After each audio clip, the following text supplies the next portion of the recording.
keep running faster and faster. I don't know what we're after, yeah.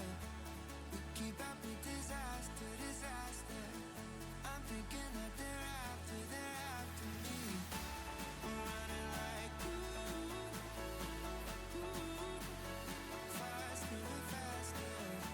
We're running like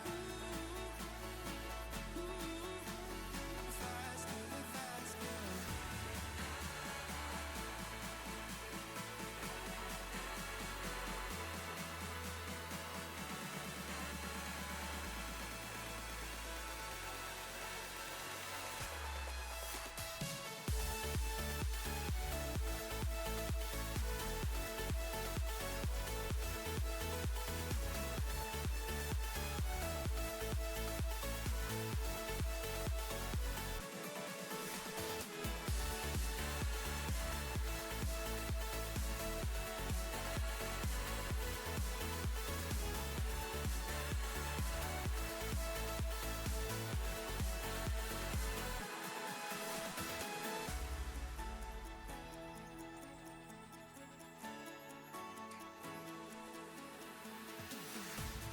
We keep running faster and faster.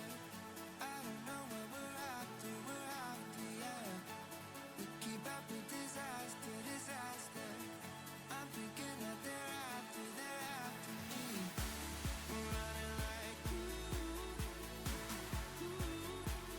faster and faster. We're running like faster and faster.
Mirrors on the wall, staring back at me.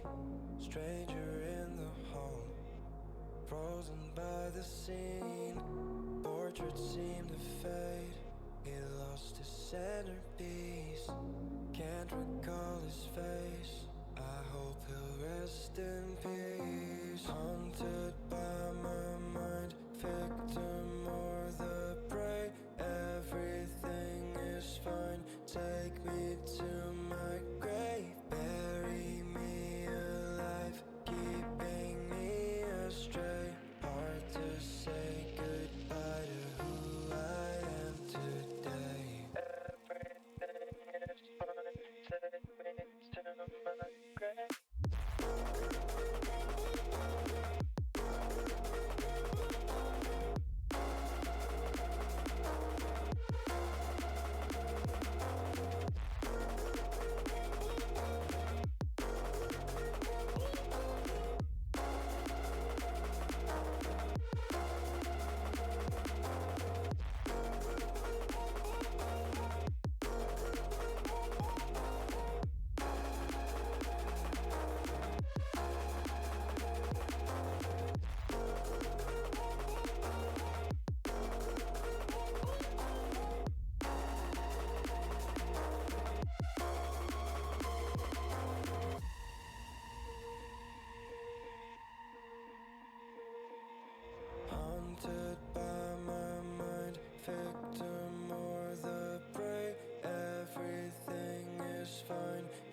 me to my grave, bury me alive, keeping me astray. Hard to say goodbye to who I am today. Haunted by my mind, victim or the prey. Everything is fine, take me to my grave, bury me alive, keeping me astray. Hard to say goodbye to who I am today.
Welcome to the LXC.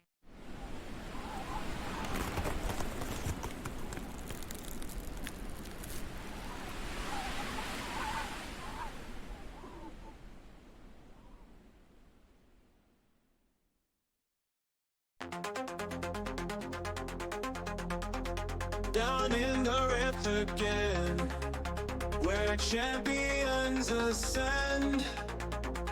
Warden League lights the night, diamond dreams burn bright.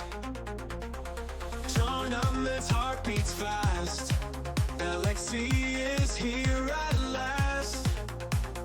Amateurs with skill to prove, in this battle groove. Diamond wreck, shining pure, victory is near for sure.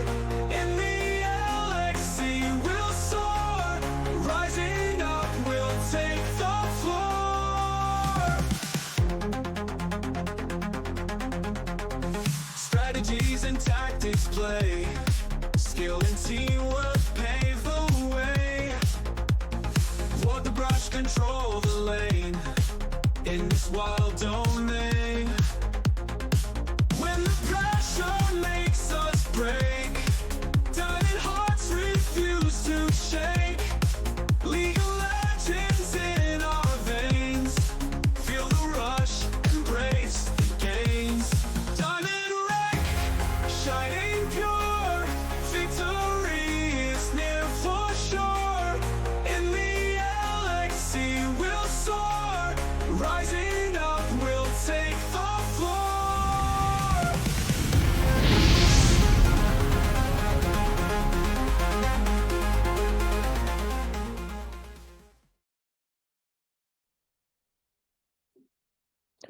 Welcome back, ladies and gentlemen. It is finally time. We've made it through Arbiter, Sentinel, Crusader, and it is finally Warden season, right? This is going to be week 1 here at the League of Extraordinary Champions.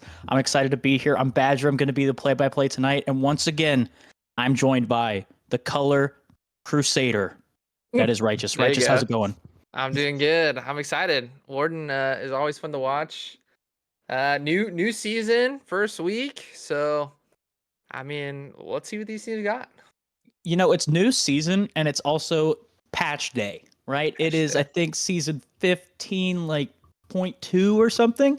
And so what that realistically means is it's actually a decent amount of changes. It's not a lot of champion changes, right? Victor and Cassio are getting some slaps on the wrist. Tom Kinch as well. But the main thing that I think is kind of going to affect how these players are going to play out is the feats of strength. So First Blood is now, it's important, but it is now you need to get 3 kills. The first to 3 kills is the one who's going to get that, I guess, feat check mark. So it's still pretty good, but it also makes it so, hey, if you die on a level 1 invade, it's not the end of the world for you. Yeah, I'm also curious to see the new changes to the domination tree, specifically surrounding those support options with the deep ward and um, the walking red trinket. I forgot what it's called. It's slipping my mind right now, but Sixth Sense? buffs. Is that what it was? 6th Sense. Yeah. It's buffs to these melee supports, which I'm a fan of. These big playmaking supports, which could factor into how these teams draft. I'm always curious to see how teams identify themselves and what their strengths and weaknesses are early in the season, because you're kind of setting a tone here with week 1. You want to get off to a win, hot start, and set yourself up for success in the future. I mean, yeah, absolutely. I'm also looking at it. I believe these, I don't know if our producer could clarify too, but these teams look like they are new to the LXC. So we're super, super happy to have them. We have definitely not Lit versus Contingent. Black Contingent is a returning org, but they have a new set of players, a new set of hands, new set of combatants. So I'm excited. And it's going to be great introduction for them, right? They get the opportunity to show off their skills, show off their playmaking potential. I think it's going to be a great series, and I'm just excited to see if this new patch has some different sleeper picks for us. Yeah, both of these orgs have been around the competitive scene for quite a while now. Both are used to success, so we're going to see how they match up here in week 1. Expect both these teams to do relatively well throughout the rest of the season. So an early first test, if you lose this one, it's not that the end of the world. Probably one of the tougher teams you're going to face, but always nice to pick up a win in week 1.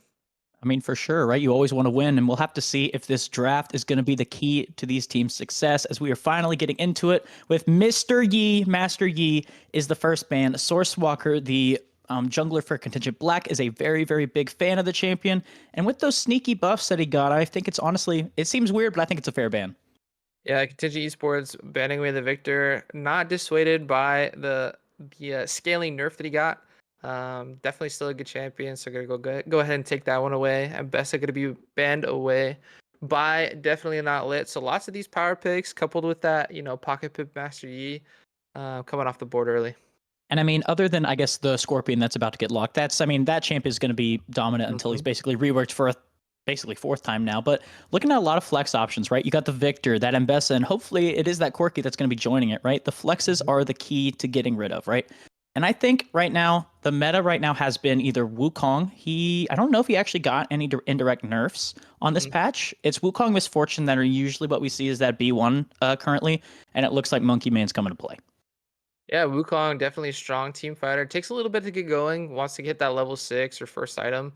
But you need gank pass and lots of CC in a kit that does damage is always good. Xinjiao and Varus immediately picked up at Contingent Esports Black. They knew what they wanted coming into this draft. Now it looks like they got it. I mean, I think it's a good response, right? Xin Zhao is always a pretty dominant champion, right? It kind of dissuades a lot of the range champs that a lot of people can play. Also dissuades that other champion we talked about who's super, super strong at the moment, Misfortune, right? Misfortune Varus does a really good, basically of impromptu, like stopping that champion from getting picked, as we see Jinx is the one that's going to come out here. I think it's a solid response, but I really want to see it is, and that's Karma. So I need to do a quick double check for DNL.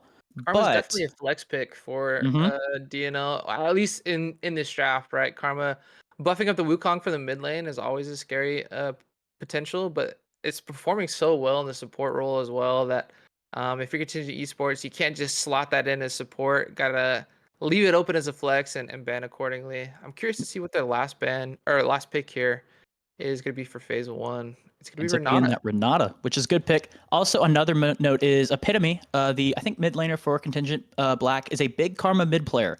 I also know Game Case, one of my I guess like a mid laner on the brother team I'm on for New Origins, also is a big fan of it. I think it's kind of risen back up. I know it's always a champion that start of the season people like to play it, take it wherever it goes. And then she gets some slap on the nerfs, slap on the wrist nerfs, but I think it's solid.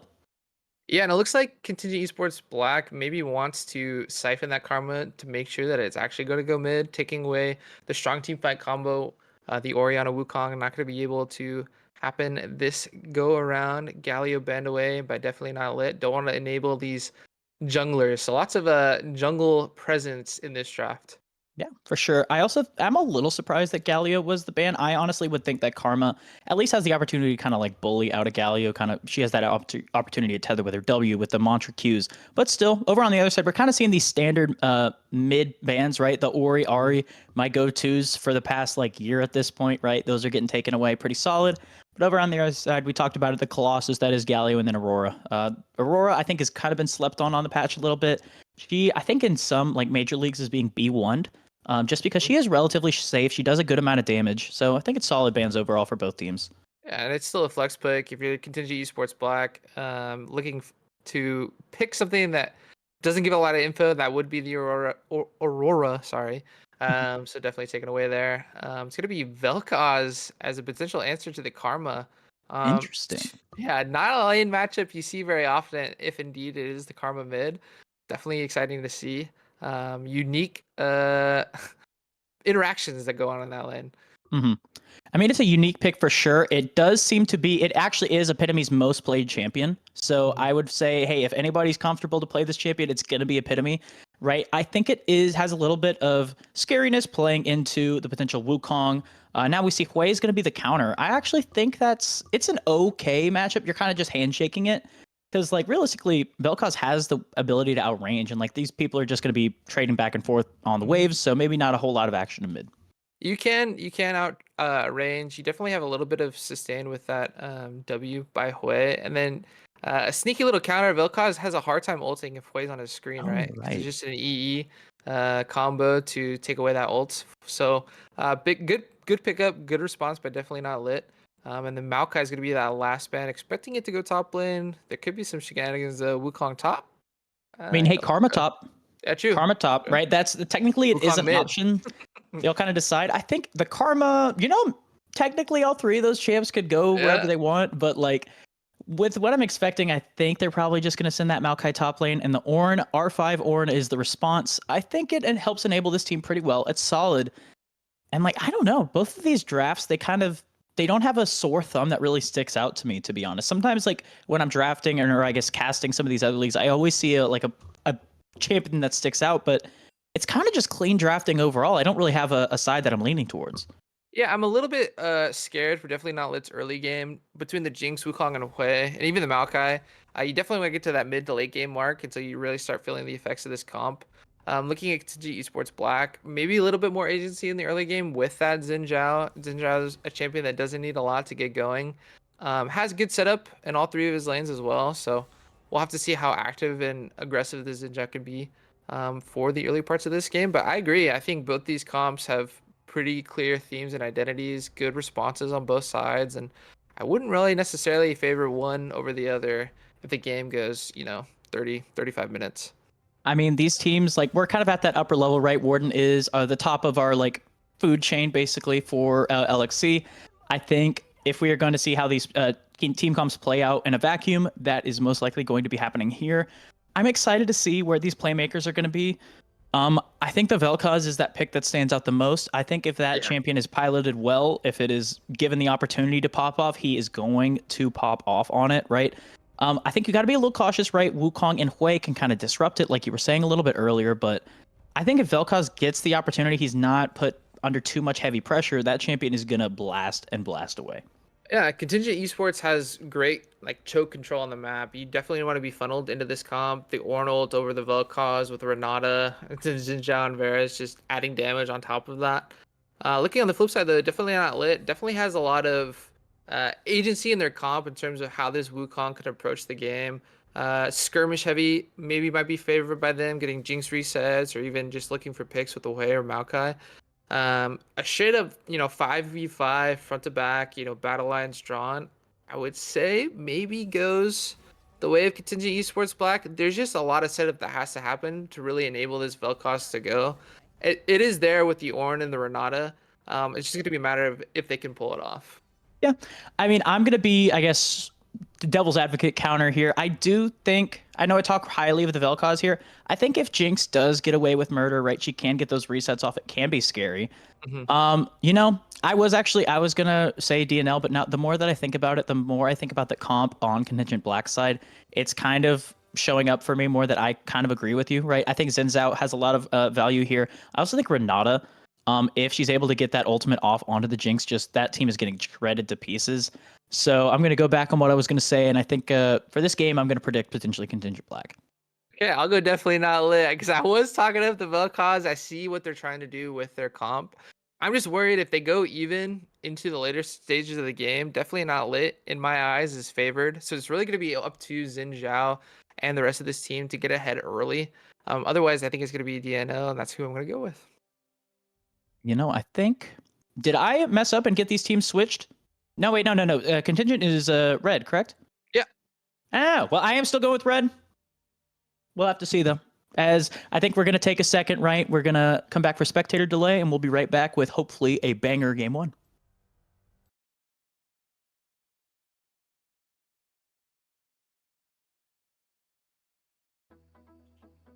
I never see the lights out. They get me overdrive. Fancy on a fast car. This is how you make me feel. Don't stress me now. I got the overdose. I'm feeling it in my bones. And if you say that I'm lying to you, these habits are killing me. I wish I could fall asleep. The problem is you.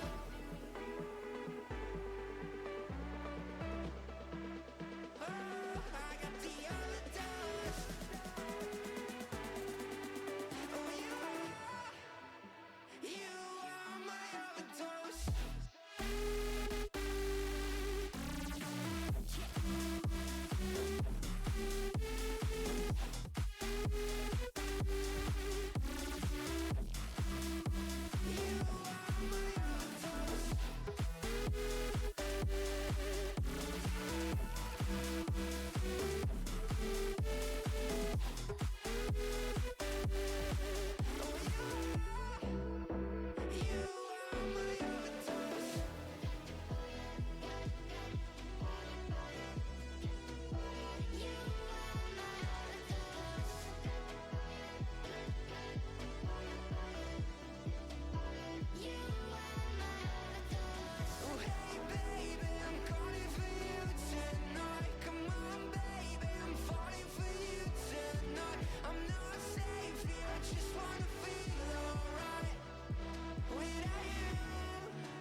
We have finally made it here to the Rift for Game 1 between Definitely Not Lit and Contingent Esports Black. Once again, I am Badger. I'm excited to be here. Righteous, what are we seeing on the map? Anything crazy? Any shenanigans, rune-wise, summoner spell-wise, that are jumping out to you?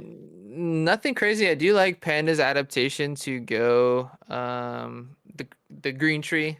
Keep that Varus alive with a lot of engage from Beg for Mercy and Merc on that Wukong and Maokai respectively. And potentially withstand some Karma poke. So other than that, everything looks pretty stock standard. I expect Otacon to probably spawn topside because you have two beefy tanks just beating up on each other. I guess Otacon not only takes kills into consideration just where damage is being output. So that's my like built-in bet for this game is it's gonna spawn top.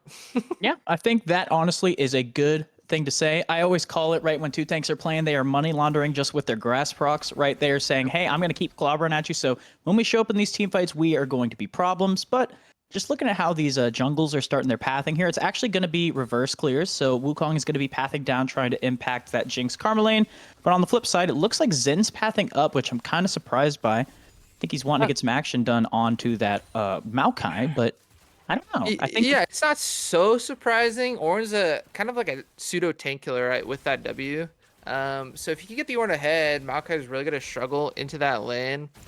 Has full faith that his Varus Renata won't, get caught unawares. So if you can get the Ornn ahead early and then just focus on bot side, I'm not terribly opposed to that.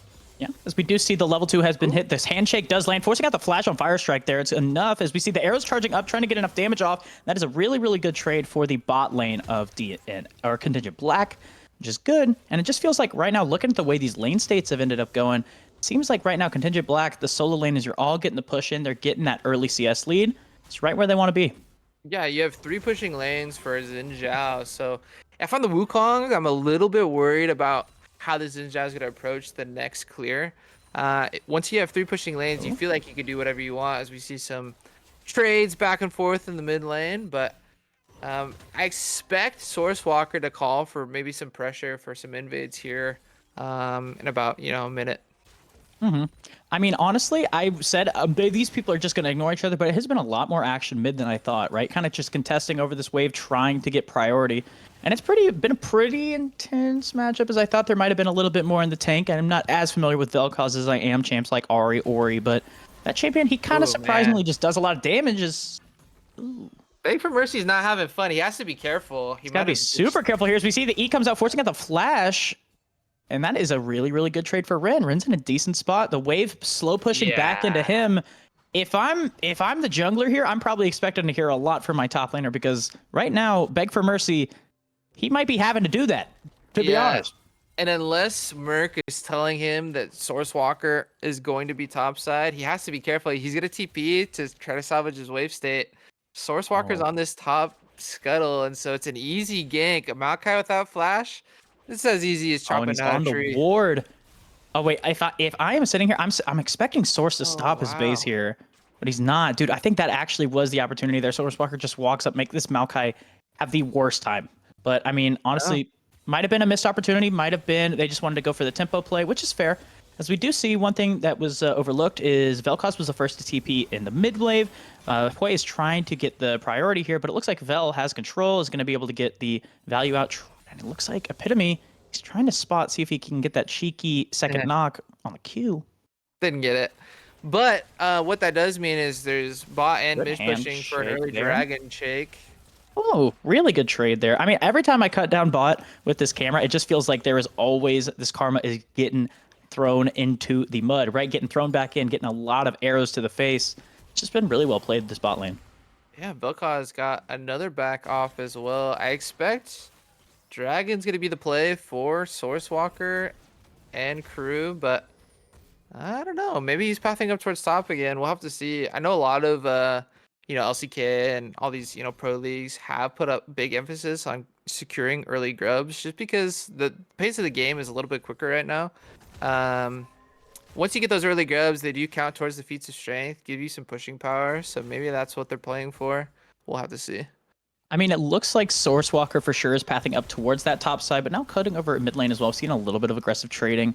Nobody's hit 6 yet. There isn't a whole lot of kill threat at the moment, but it looks like Wukong, he's deciding, hey, we're going to go ahead and get this dragon stacking, get my scaling team as scaled up as possible, right? Play for that win condition later. So we see Epitome's landing it. The ultimate coming out. That is a dead force out to Flash. I thought that was a dead painter, but he barely lives.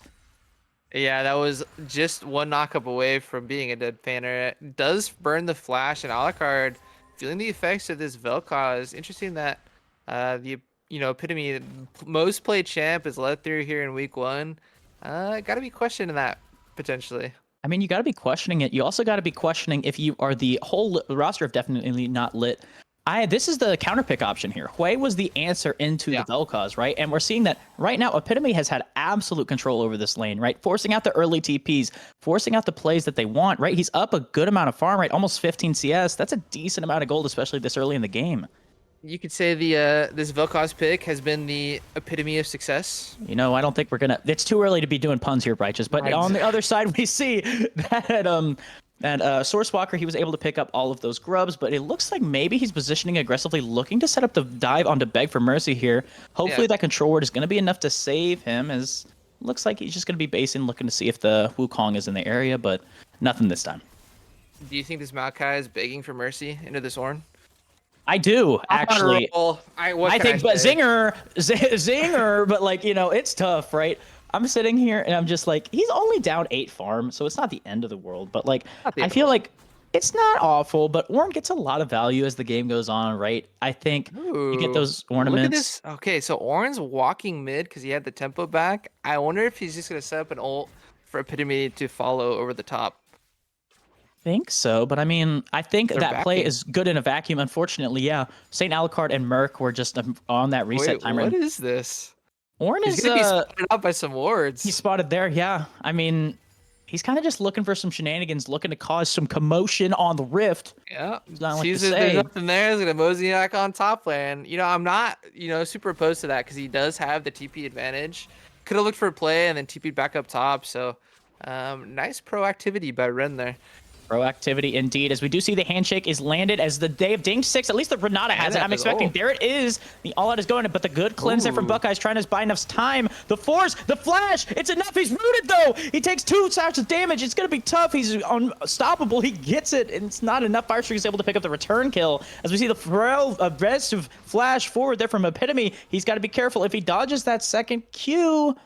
But the ultimate's going to be able to get him out of it. But now, Beg for Mercy's here. He's going in with the Nature's Grasp. Is he going to be able to buy enough time? But Sourcewalker's sitting in the wings here. He's forced in. He's going in. He's dashing. He's doing a lot of damage. The knock-up into knock-up. It's tough. The tree. He's trying to pop it down. Merc is here. Flash in. He's going for the Cyclone. The Jinx Rocket on the follow-up. Source is on 1 HP. Merc is trying to build that space up with Cyclone. He's going to be able to get it with the bam, the smite. It's enough. It is hectic. There wasn't a whole lot of action, and then they said, change our mind, as we now see the Ornn Horn is coming in. It actually hits 2, but one of them's a clone. Merc is trying to buy enough space. He's dodging the ultimate. He's dodging the knockup. Merc's going in. Wukong not able to get that Q off, and it just seems like, oh my gosh, there's a lot going on. The QW is dodged. St. Alucard almost able to pick up the kills. And it was a bit of a hectic one there, Righteous. Yeah, I think that mid lane fight just paid your bills. There was like 3 minutes of action there. Blue side was able to come on top, though. Cutting this gold lead just to about even. So, really good stuff by them. Alucard able to survive just enough and bait the rest of Contingent into dying. Is Contingent on red? Contingent is the red team, right? I think, honestly, it ended up actually only being a 1-for-1. Even though it looked way crazier on paper, right? Because a lot of that action just happened at the beginning of the bot lane, right? We saw that Panda, he was able to ding 6, go for those plays. Forget, is it Hostile Takeover? That is the name of the ultimate. Yes, it is. Was able to be used early, and it was able to hit Buckeyes in the butt, right? He was down. But great response there from Firestreak, right? Landing the root, forcing 2 tower shots onto Koota, and it made it so it ended up being a 1-for-1, but at the end of the day... I will say the 1-for-1 happened, but 3 flashes were blown from all 3 members of the top side of Contingent. And with Dragon coming up, that's a lot of playmaking potential that just isn't there anymore. So great trading it from Epitome as the ultimate is coming out, forcing out the flash again. I got deja vu, man. That looked way too similar to Alucard barely living that first time, right? As Epitome, he is putting on so much pressure, right? Yeah. We see it. He's forcing these aggressive plays, always forcing Alucard to be the one to get these bad backs. And it's giving Sourcewalker, the Xin Zhao, the time to just run around and do whatever he pleases. Yeah, an epitome with a nice adaptation there. I think he's starting to wait to ult until the E is used from Alucard. I know the last time we saw him actually did get stunned up by Alucard's E, so just holding that cooldown, forcing Alucard to make stuff happen, and then punishing.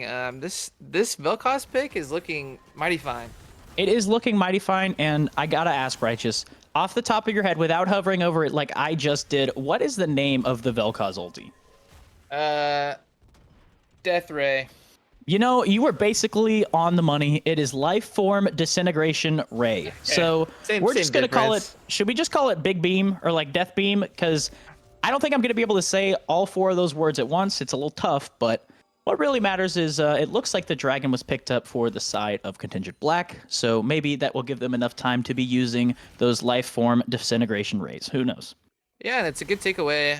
That dragon sacking essentially stopped for definitely not lit.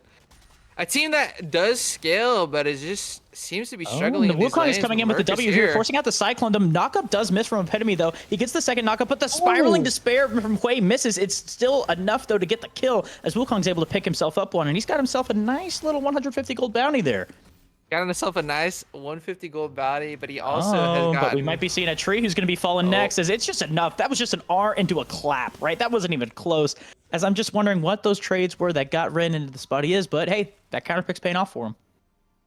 Yeah, kind of interesting that Beg for Mercy didn't even look to flash out of there, knowing that Ren didn't have it. But Merc is 2 for 2 in getting kills with Smite.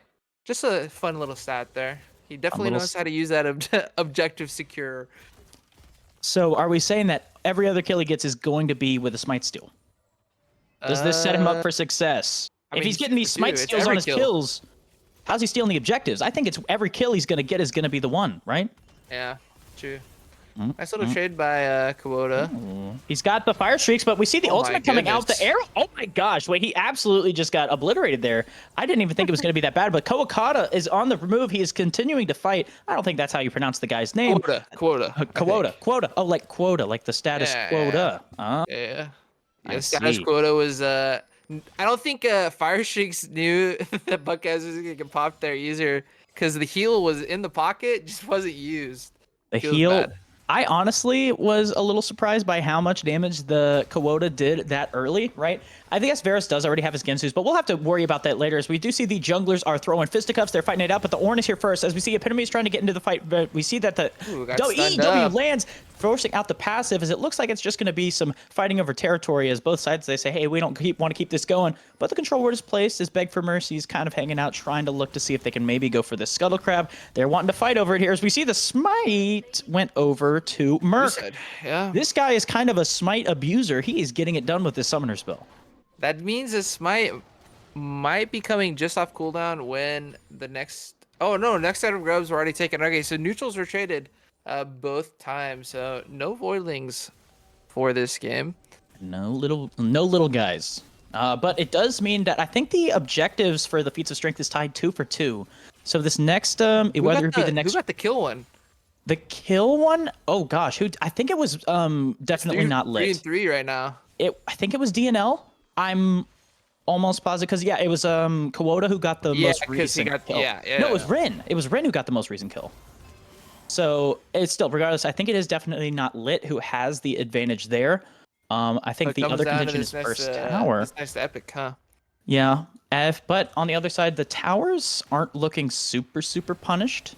Looking at it, and I think maybe the bot tower, red tower, is the only one that's looking like it could be falling relatively shortly, but right now I think it's really about who's going to get this next objective.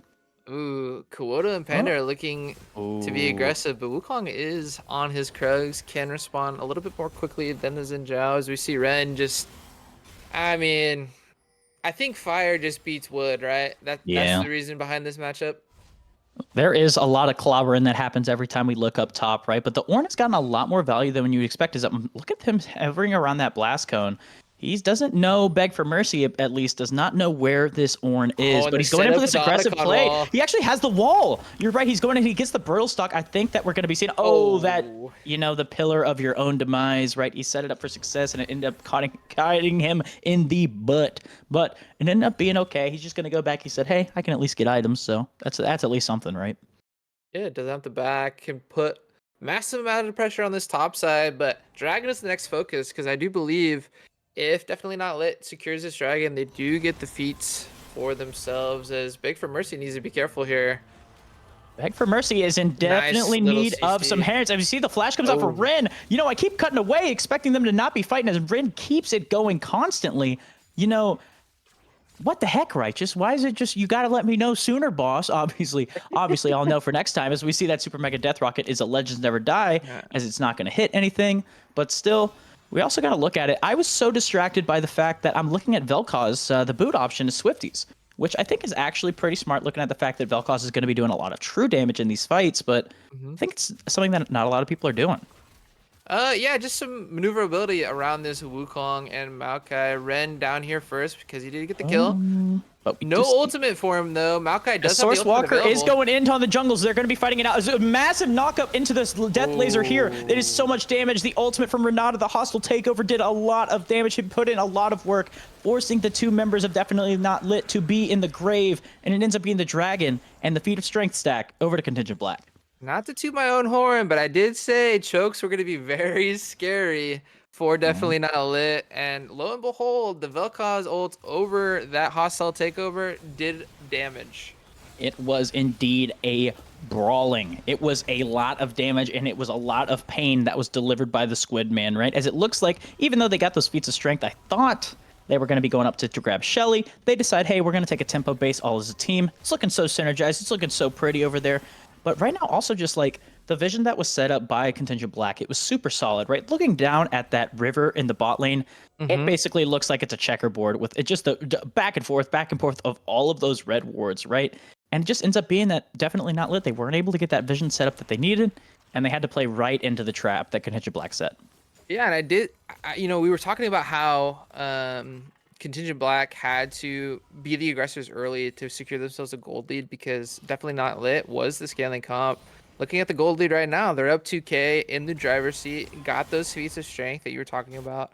And next objective is this. Oh, Merc Epitome seems has to be find the careful. Squid in a bad spot as that Cyclone's going to be coming out, but he's doing a good job trying to get the knock-up. It's not enough here in Epitome. The flash out, but the Super Mega Death Rocket. I don't know if he predicted it, but it was really, really nice there for Buckeyes to pick up that kill. That's also who you want that goal to be going on, right? Buckeyes is that late-game reassurance for this team. That's a massive pick, and unfortunately, Epitome was not where he needed to be. Yeah, and looking at the map state right now.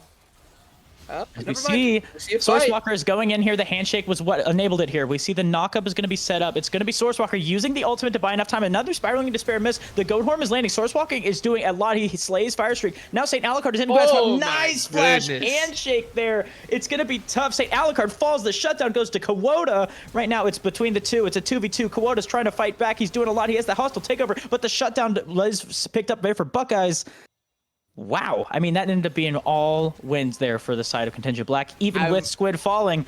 Now cutting over bot, we see that the ultimate is landing out. Beg for Mercy is doing a good job just tanking up. The tree is still hard to fall. His lumber is strong. The ultimate is out, and we see the Super Mega Death Rocket. It's not hitting Oh this my time, goodness. but the Nature's Grasp. Beg for Mercy, he did a good job surviving, but it's not going to be enough. You cannot be tower diving the Squid. You're getting your work cut out here. Lots of action happening in this game. I do want to shout outs to Panda. Support lives matter. Playing the Renata, not a champ that you think could be the aggressor, but set up basically that whole fight Mega from the Death Rocket. Aprimend. Look. Oh, it's not going to be enough. Go ahead. Sorry, I thought that No, would no, be a no. little bit more Good call. crazy. Good call It out, would be a yeah. little crazy. Panda's just doing a lot of work on the Renata, basically not only starting that fight, but also winning it for their team. That Renata looking like, honestly, looking like a Nautilus with the way those apprehends were landing. Couldn't agree more. I mean, I was very, very surprised by the amount of damage that Kawota was doing. And then I looked at his build, right? That is an AP Varus on my screen, right? He is putting a lot of pressure into trying to kill these tanks. I'm kind of surprised that now is the time that he chooses to go for that build. I would think that maybe just going straight lethality or going the on-hit is the option, but he probably knows more than I do. I don't play AD, but it looks like maybe they're going to be doing a damage check on the Otacon that's spawned over in the top side here. But now, St. Alucard, he's in a bit of a bad spot here as he's going to be getting the Spiraling Despair off, but Merc is here to back him up here. Epitome is the one who's caught out. It ended up looking like St. Alucard set the trap, but we see now he's fighting the Ornn. The Ornn is pretty strong. Merc is trying to buy enough space. I think Ornn actually wins this fight. He clobbers the Painter. It's going to be enough as now Ren is fighting away. He's running. Now cutting over down to the bot side, we see that Sourcewalker, he's trying to fight on to beg for mercy. The Nature's Grasp is going to be good. Kuota, and they're all in a bit of a choke. There's action going everywhere. Ren is barely alive, but Merc is on the hunt. He's hunted, and he is the one who gets the kill. Buckeyes is taking a lot of damage, and it's not enough. He falls. Sourcewalker is doing so much, as that is a massive hostile takeover here. He's able to land the knock-up. He's able to get the dash in. I think this actually is a back-and-back fourth fight. Merc needs to fall. He does. The Titanic Hydra proc. It's now tank versus support. It's now jungler versus support, and it looks like the jungler support are duking it out. This Renata is getting so much value. The flash coming up for Beg for Mercy. It is so tough. It ends up being a 3-for-3 at the end of the day, and there's been so much action already only in game 1 of this series. Yeah, I think after that fight, if I'm definitely not lit, I'm investing in some heal cut because that Zinjao was unkillable. You know, it looked like a lost fight after Epitome was caught out by Alucard and Merc. Ren, you know, able to secure a trade kill, but then falls. And after that, you think, okay, it's 4 members to the 3 for Contingent Esports Black, but Sourcewalker on the Zinjao, it looked like it was 5 champions just by himself. It did. I also think a lot of it, we need to be putting credit where it's due to Panda, right? We talked about it early. This guy's been getting so much value, right? Keeping his carries alive, getting so much done with the ultimates, the handshakes. Basically, I feel like this champion is getting so much value. I'm surprised this champion is picked all the time, right? She is a menace. She's getting it done. Is that Spiraling Despair? Definitely isn't getting it done, but it looks like he was trying to buy enough time for this Voracious Otacon. We got it. Crazy start. It is crazy to start when you're playing into the Vel'Koz, you're playing into the Varus. As we see the Ornn Horn comes out, it's able to land on the Buckeyes. Buckeyes is kind of isolated here as we see Beg for Mercy is the first to fall. The death rate is going to be enough. It's not able to pick up Merc, but now over on the bottom side, we didn't note the Zinzao is taking Baron or taking the Dragon here. Epitome is doing enough time. He's able to get the double kill. This ends up being a massive, massive win here for Contingent Black. Right, they're forcing him off, and they said, "Hey, we're going to take this right in front of your face," and yoink, away it goes. Oh, but that ultimate there from Buckeyes, it was close. But that's a massive win for Contingent Black. I mean, talk about a massive win. They get the Dragon, they get the Otacon, they get bot tower, they might put pressure on tier 2 as well. And oh my gosh. They're winning out on all parts of the map, and they didn't even have to be grouped. That was a 5v4 that they lost. Now, granted, Otacon definitely had a helping hand in that. For those of you that are unaware, if you start off the Otacon, be prepared to melt if the enemy team shows their face, because if you're fully stacked against this Otacon, you lose 50 MR and 50 armor. And so we saw it with Beg for Mercy. He's hitting the Otacon. He's about half health. He thinks he's fine.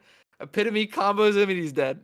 I mean, look at the item advantage here versus Ren versus this Maokai, right? We're basically seeing it's Fimbulwinter's on both sides, as I thought there was going to be a little bit of action here as Epitome.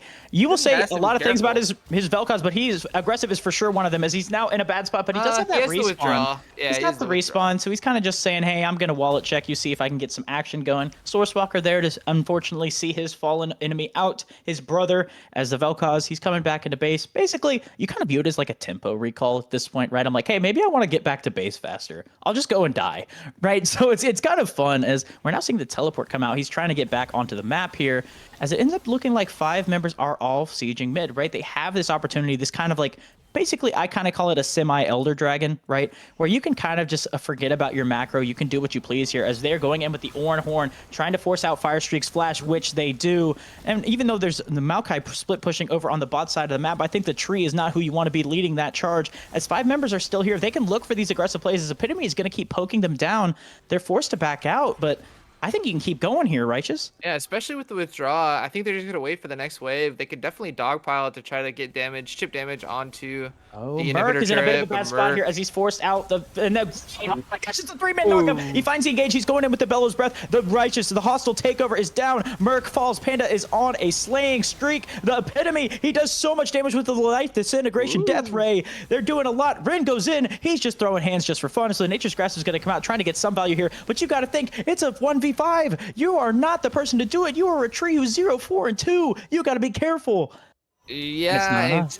it's interesting that Definitely Not Lit chose to take that fight in the choke point, knowing that the enemy team had the withdrawals available. You're already, on the back foot taking a choke fight into this comp, and then on top of it, if you do get the kills, they don't really even count. They don't even. Hey, they're 100 extra gold now, as it's Yeah, true, 200 true. gold. So that's basically almost a fairy charm. Or glowing boat now, not fairy charm. Yeah. I'm a silly goose, but still, regardless, I mean, it's like you got to be careful, right? That is such the benefit of getting that Otacon, right? Is you can do whatever you want on the map. That withdraw is actually so broken that you aren't losing that time, you aren't losing that tempo on the map. You go back for sure, but still, you can kind of get away with trying to burst these towers, right? Bursting the objectives that you want. And we see Sourcewalker, he lands the Q. But it's not going to be enough to go in on Fire Streak, because Fire Streak, regardless of how this game's ended up playing out, is still relatively tanky. Yeah, and as we're approaching this potential Baron fight, we see Sourcewalker go in. Sourcewalker is in a bit of a trouble here, as we do see that the Fear is going to be able to Oh land, my and that's a goodness. massive shutdown, the epitome of damage, and she's doing epitome of damage again, as we see the ultimate comes out, but we see a massive double knock up here onto Cyclone. Merc is going in, we see the Nature's Grasp come in, lands the flash, epitome is down, he's in that hostile takeover, he dies, shut over to Buckeyes. This is actually the fight they need to get back into this. Ren is the one next to fall, good Fear there from St. Alucard, trying to buy enough time, even though he's unstoppable, that is not stopping you from going back to the base, and that ended up being a 4-for-1, and looks like a Baron over to Definitely Not Lit. Right as Baron spawns, Sourcewalker just a little bit too far forward. Couldn't get out, couldn't use the ultimate. The chain CC was so good from Definitely Not Lit. That's the one avenue that they needed to claw back into this game. I mean, yeah, like we talk about it, right? Sourcewalker, that is a massive, massive mistake, right? You are still up a decent, you're only up a little bit at this point, right? You do have that gold lead, though. So it's not awful, right? As I think you can play around this. There is a good amount of wave clear on the side of the Varus, the Vel'Koz, right? You have the range at your disposal, but you got to be careful, right? It looks like this next dragon is going to be coming up in 10 seconds. I'm expecting them to maybe go for the trade, maybe go for this dragon, as you kind of want to still use your Baron power play, but I would. what's the move here? If I'm Definitely Not Lit, you want to use your Baron to push out the waves, secure yourself a nice, safe dragon. Contingent really doesn't need to go for this objective, and I'd like to see a better use of Baron here, but to secure the potential soul away from Contingent. As it looks like there It's might be worth. a fight amongst the action here, as we do see that all 5 members of Definitely Not Lit are on the retreat. But Panda, you got to be careful here. The Fear does miss from St. Alucard. If that hit, that might have been a bad play. As we do see the ultimate comes out from Kawada. He's doing a lot of damage to this tank. As Sourcewalker is going in, Beg for Mercy, he's probably having to do the exact same thing as Buckeyes. Almost falls on the back end. As we see Beg for Mercy, he's probably going to be the one who's left as the fodder. Ends up not being the worst, as I thought there would be a little bit more action, but still, good response there from the side of Contingent Black to fight against this Baron powered up team. Yeah, and despite having the Baron, it feels like Definitely Not Lit is still on the back foot. Like I said, I would have liked to see. Oh, He's hit by the. Oh my gosh, he's hit by Oh my both. The too many goodness. ultimates. It's going to be enough. He's popped. Merc finding the angle back in, and St. Alucard's able to pick up the kill. There's going to be a lot of action here as Buckeyes is trying to lead the charge, but you got to be careful. You're a Jinx. You're still pretty squishy. You got a Karma, though, so maybe you can keep going here, but I think that's a massive pick there as they're trying to do a lot of damage. Epitome's trying to dodge the QW from Hwei, but you got to be careful. Merc does not have ultimate. They're kind of on that retreat here as Merc is trying to find an angle back in, but remember, there's a lot of pick on the side, but that is a good dodge of the handshake. But remember, the Vel'Koz Q is doing a lot of damage in return, as it looks like both. ultimate as well. There's so much going on here, as this is a back and forth game.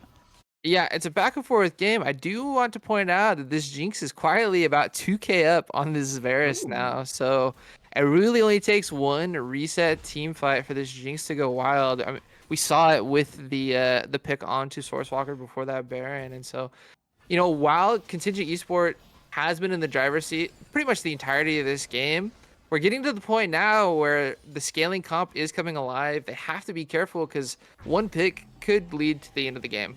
Hey, I mean, we saw how good 4 picks can lead to, right, with this Yeah. scaling comp, right? If they were able to pick up that purple slug. I'm also starting to wonder if this AP Varus ended up being the right move, right? You're playing with a Vel'Koz. You're playing with a good amount of AP on the team. And I mean, your only real AD source is Xin Zhao, who most of this game has been doing good, as we'll have to see. He's doing a lot of damage over here, Beg for Mercy, as there's going to be the ultimate coming out. And I think Beg for Mercy, he lived for a lot longer than I thought he would, in fairness, but still, it's not going to be enough, as that is his 6th death, and he's kind of leading the charge, almost 365, just without the 3 kills. So He's in a bit of a weird little spot here, trying to buy Not his time for game. his team. It's But not it's his just not game. his game. You know, he got forced on the Maokai. That's the Kuota worst has to that be can careful happen. here, But we're seeing a though. lot of action here. Merc is going in. He finds the angle on the Kuota's Kuota down. and a Spiraling Despair. That's going to be enough to easily get the kill. St. Alucard's able to pick it up. Buckeyes is trying to lead the charge here, not able to get the Chompers down to get the Rooted Goat. But we do see a TP was forced out on from Epitome there. So it ends up just being a 1-for-1. Yeah, 1-for-1 is the tree ended up falling. But TP ends up being a good consolation prize there. Yeah, it does force the TP out. You know, you mentioned it, but I think you're right. I think the Varus going AP was a mistake because where's the damage supposed to come from? Now, granted, you know, there really is no MR on the side of definitely not lit right now. That doesn't mean there couldn't have been or could still be. You know, kind of an interesting choice. You think maybe poke Varus with the Vel'Koz might have been the better look, but that's 2020, right? The game is now, the build is what it is. So how does definitely not lit either claw their way back? They're still down about 3K, or how does Contingent really, you know, put the pedal to the metal and, You know, force the end of this game? Because the longer this game goes, I think definitely not lit is favored. definitely not lit. Yeah, I think even though that goalie is a Uh-oh. careful, if you got to be careful if you're Merc here. Actually, kind of some moves there. As we see the tree, he's in a bit of a bad spot here. He's trying to be forced out. As we see Epitome now on the bottom side, he's taking a lot of damage, hit by the Spiraling Despair. Beg for Mercy actually doing a good job of buying enough time. His Buckeyes is actually able to get the kill with the Super Mega Death Rocket. This Jinx is unleashed. Oh, a massive knock up there. Trying to buy enough space, but Buckeyes is able to flash back. We see that the hostile takeover is not going to be able to connect, as I feel like it's a racy. We see it. Handshake goes in. Merc with a two-man Cyclone. St. Alucard's doing so much damage. Kuota's the next to fall. He's going to be knocked out. He actually gets the respawn. He gets the respawn. Buckeyes doing a lot of damage in return, though. The Rin is the first to fall. The handshake lands, knocking him into his own teammates. But the fear, it's not able to land. St. Alucard trying to buy enough space, right? The zone control is not bad, but that ended up being a 2-for-1 over to the side of Contingent Black. And Kuota and Panda, that was actually mainly on Panda. That is a great clutch play there to make sure that their AD carry does not fall. I mean, regardless of who wins, can Panda get the MVP for this Oh, game? for sure. I don't even care if it's a 2-0. I think Panda is putting on a massive, massive performance right now, right? The flash-in handshakes, the hostile takeovers. What is the W called, by the way, Righteous? I'm silly. What is it? Bailout. Bailout. The bailouts have been clutch, right? I just know that all of her abilities are named after like business transactions, but still, I just forgot which one was which. As she has been clutch, she has been on fire. But we'll have to see. I mean, Buckeyes has been putting on a bit of a performance himself, right? You talked about it. The Jinx is 6, 5, and 6. If she can get firing away, if she can blast her rockets out, and especially now, St. Alucard has kind of gotten to the point. He's down a little bit, but still. A Hui is Hui at the end of the day, as it looks like all teams are positioning here, but it is favored in position for Contingent Black, right? They have the control, they have their vision down, as we're seeing that the members of Definitely Not Late are having to force into this position here. Careful, it's going to be very scary, right? Epitomy's doing a lot of damage in return. Sourcewalker is going in. He's trying to buy enough space. Is he going to get that ultimate out? But we see it's going to be enough. Good hostile takeover there. Kuota is doing damage on return. The Death Ray is coming out. Sourcewalker is the first to get the kill onto the jungler. That might be the play. Oh my goodness! There's so much damage, so much return. As they heal, it's massive. Great plays all around from Contingent Black, and Sourcewalker, he's making up for that early pick as he's going right to that Baron. I don't know if you saw that. The bailout saved Sourcewalker, and it was enough to secure the soul for Contingent. Panda is really doing it all. You know, it looked like it might have been a lost fight. The Maokai ult actually stunned up both Ren and Epitome from as we see, contributing early damage. Maokai is trying to fight aggressively into Ren here, right? He doesn't have a whole lot of armor cut other than, I guess, his armor cut. But, you know, the Last Whisper is not that fully completed item. Forced to run away, not even able to get that mid tower. That's probably been the bane of their existence, right? Not being able to break it up. LS is probably like, it's fine though, but still. I mean, we look at this plays, right? Panda is getting so much done. Sourcewalker, this duo, they are absolutely putting on a performance, getting so much done, getting so much value out of this kit. If this champion isn't banned next series, I don't know what one will. Yeah, they're about 6K up. They have both the Soul and the Baron now. You'd like to see them close out this game, right? Because any more breathing room, given it Definitely Not Lit, I mean, these fights have been on a knife's edge. Basically, if one thing went a little bit better for DNL, they might have won the fight with the Jinx reset, right? Just hasn't happened yet, but that doesn't mean it can't. So I'd like to see Contingent just close it out with this Baron buff. Well, Contingent is at least going to be closing out this bot tower here, as 4 members are positioned aggressively around this bot lane, including an orange, so make it 5. But I think right now you have this Baron. It might be tough to initially close it out unless DNL does some silly S shenanigans. Buckeyes is still relatively fed, though, so they have to be careful to not give over free kills, right? If they trickle in 1-1, that is the angle that Jinx needs to get back into this. But now Fire Streak is in a bit of a bad spot, forcing the flash out. But Epitome, the ultimate is not enough. It is a good amount of damage in return. But still, right now, the control is all in the favor of Contingent Black, right? They've taken over this quadrant. They have taken over a lot of these lanes. And this might end up being the thing that they need to take over the end of this game. Yeah, I mean, they have all lanes pressured now. Top even is slow pushing into that tower. So let's see how they use it. They need to play a little bit slow. Don't want to get a little too antsy with this Baron buff. Just let the minions do their thing, get some chip damage, and look to make a play. Look to make a play indeed, as Rin is the one who's going to be hitting that blast cone. Thankfully not into the enemy base, but still, honestly, he's pretty strong. He maybe could get away with it with the rest of his team.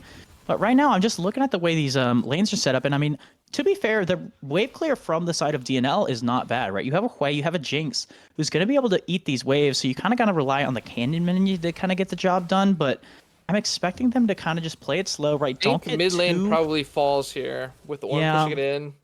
It's tough to kind of defend it. I think if the members rotate up, for sure, it is going to be gone. But right now, it's also like looking at the Hui damage, it's not where it needs to be, right? Panda took a QW, I think isolated, and it still isn't enough, but it looks like they're really, really going hard on this bot tower. This is their prize, and they want it bad. Yeah, if anything, you'd like to see one member of Contingent go top to really split the map so that the ping pong fight is a brew. We're looking to see Mercus used. Yeah, the Maokai ult was used, but just just keeping going back here. I think, honestly, this was a slight misplay here from the side of Contingent Black. I think you do at least maybe go a 2-3, at least a 1-4, right? To just try to put pressure on 2.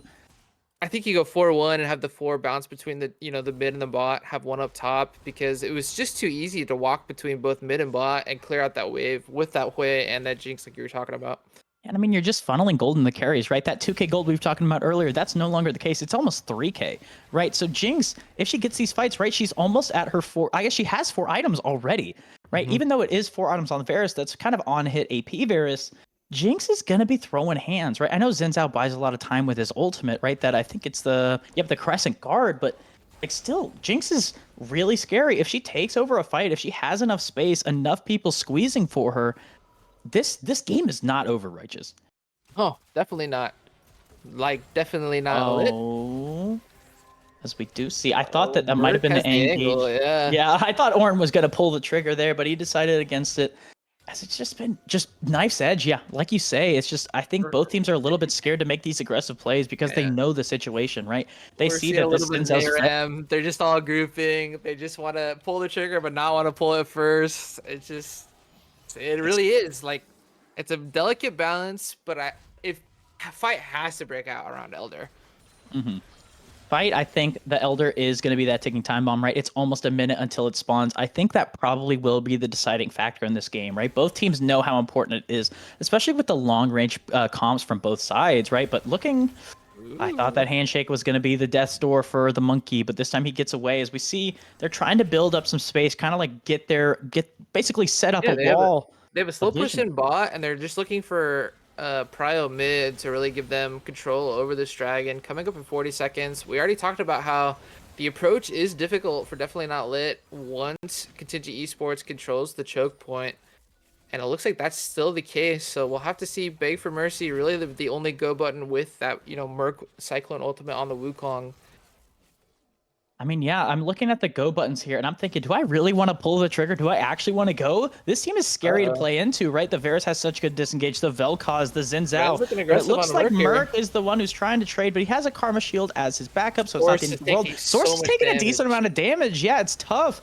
But right now, it looks like it's just an A-Ram. They're both playing it out. They know it's a knife's edge. Rin is doing items. He's getting items for his team. But look at it, the Elder has spawned. Beg for mercy, get the flash engage on Epitome. Epitomy's by himself though, actually. But then on the backside, we see that Firewalker is in a bad spot. Fire Streak dies. Sourcewalker's going in. They end up getting the kill onto the Maokai. It's not going to be enough. It ends up being a 1-for-2. The shutdown goes, forcing out the flash on Saiyan Alucard. But we do see the carries are still up for the side of definitely not lit. It's not completely over. It's a 2-for-1, but the junglers are the ones to fall, except for Merc is still alive, so they can't go for the Elder.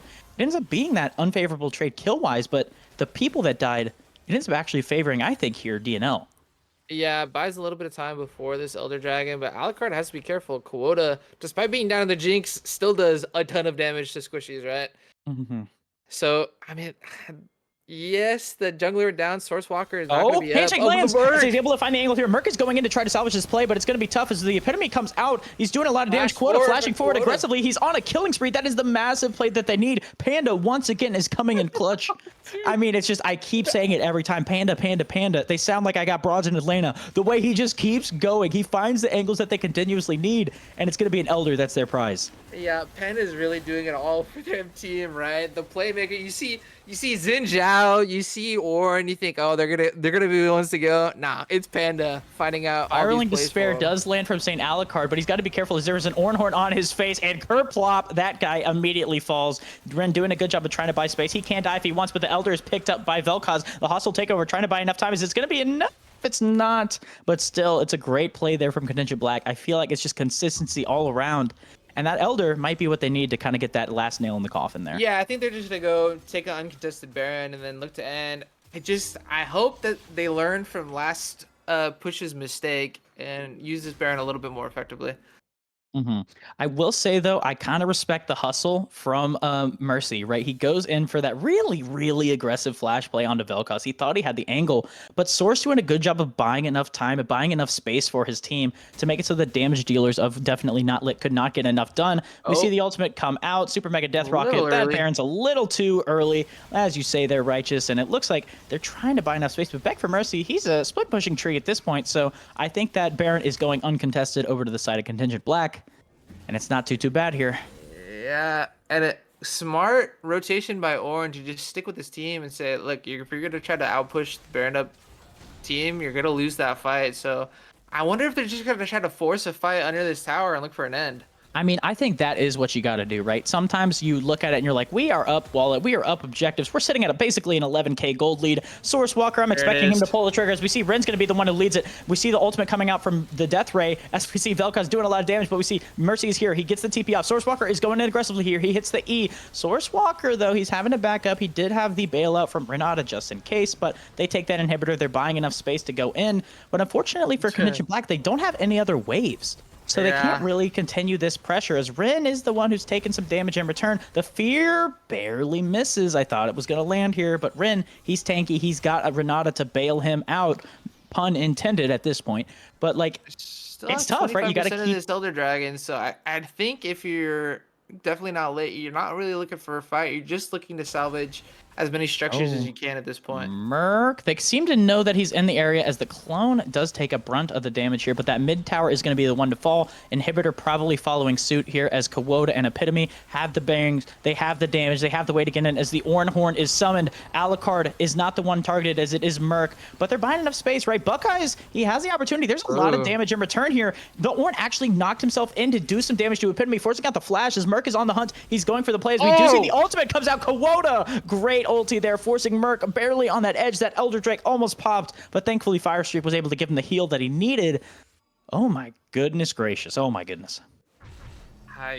This game really is coming down to the wire. It looks like Contingent's going to opt to play for another Elder Dragon with some pings coming out onto it a little bit earlier. The longer this game goes, the more and more Jinx just looks like a ticking time bomb. She got all the items she needs. She just needs one reset. It could go crazy. It just hasn't happened. Will it ever? I mean, it might just come down to this last dragon fight. I mean, these 80 carries are both full build at this point, right? This Varus, who has his Zanyas, that is something that we do need to note, need to be looking out for in these fights, but they both full build, right? And I think at this point in the game, they kind of can both do the damage that they need. These 80 carries are a problem, and especially when you have these enchanters that are backing them up, the Renata, the Karma, you got to be careful, and it's a lot kind of on the mid laner and jungler to kind of be the ones who are really swaying these fights, right? Is Source going to be able to buy enough space for his Varus to do the damage? Is Wukong going to be able to hit that massive cyclone that he needs to give Buckeyes the opportunity to land these rockets? I think it could go either way, and even though it is an 11k gold lead at this point, I think it's realistically it's one fight to determine who's winning this game. It's definitely one fight. I will say the wallet diff does favor, obviously, Contingent Esports. Oh my gosh. That was 1Q. That is 1Q. I mean, Vel'Koz at this point is almost full build. He's not there completely, but he is up a whole item over the Hui. So that is something to be looking out for, as this poke is going to continue to favor Contingent Black if it stays even at this point. But still, like we're looking at, it's a 3-item Hui versus a 4-item Vel'Koz. You're feeling good if you're Contingent Black. Realistically, it's kind of up to the Nature's Grasp and Merc to find the angle that they need. But the ultimate does miss from the Varus, but the Ornhorn is going to land. Beg for Mercy is taking a lot of damage. He goes in. Wukong lands the two-man knockup. It's not going to be enough. He takes too much damage. The Berserk is enough to get it done. Buckeyes is still alive, but I think you were a little over-ambitious there on the Wukong. You got in, you got the massive knockup, but you took too much damage and you immediately got popped. You know, it's interesting. We made the connection that this team is basically full AP. You'd like to see a Maw or something. The only MR items are up in that the two-man knockup as we get great flash there from Kuwoda to avoid the damage. Sourcewalker's going in. He's kind of by himself, but he's doing a lot of damage. He has the healing from Panda. Then we see Beg for Mercy is trying to buy enough space on the scene, but Buckeyes is on a rampage. This could be what they need to get back into this, but Ren is buying so much space. He's so tanky, even though they have the armor shred. As Epitome is able to get the kill right on the edge onto St. Alucard. It ends up being a 4 versus 2. It's Buckeyes and Beg for Mercy on the retreat. They're trying to buy enough space. This could still be scary here. If they find the angle that they need, that's a massive ulti. I thought Panda was going to be the one to fall, but still, I think that Guardian ended up coming in so clutch as Buckeyes, he got hit by the stray Q from Vel'Koz. They find the angle they need. It's a shutdown. Man. Epitome finds the target that he needs. That has got to be game. As we see Epitome, he's able to close it out. Great resist there from the Ornn. As we see the hostile takeover is not able to land, but Cyclone comes out. Merc actually might be able to get by enough space here, as Panda's the one to potentially fall next. It's just Beg for Mercy. He's trying to buy space. He's not going to be the one begging for mercy. He's trying to get it done, as it's an open nexus, and they're just going to ignore the trees. We see the flash come out, a double kill, and it ends up being the ace that they need. Epitome 13, 5, and 6, able to pick up that massive kill and lead his team to a game 1 victory. 46 and a half minutes for that game to end. And, you know, credit to Contingent Esports Black getting that early gold lead. It just wasn't able to close that out until the very end. You know, for a while there, it looked like Buckeyes was one fight away from popping off. Did a ton of damage on that Jinx.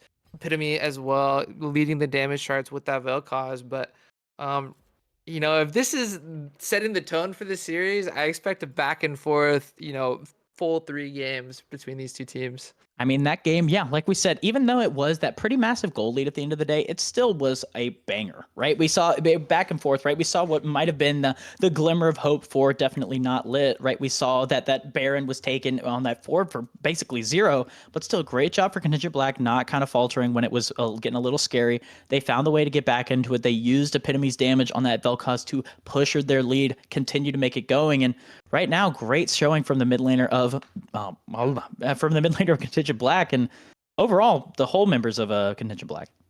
And we were talking a ton about Panda, but I'm going to talk about them some more. They literally did everything for Contingent Esports. The playmaker, the one keeping, you know, the Zinjar alive to secure soul, you know, keeping the Varus alive to pop off in some of these team fights. What did Panda not do?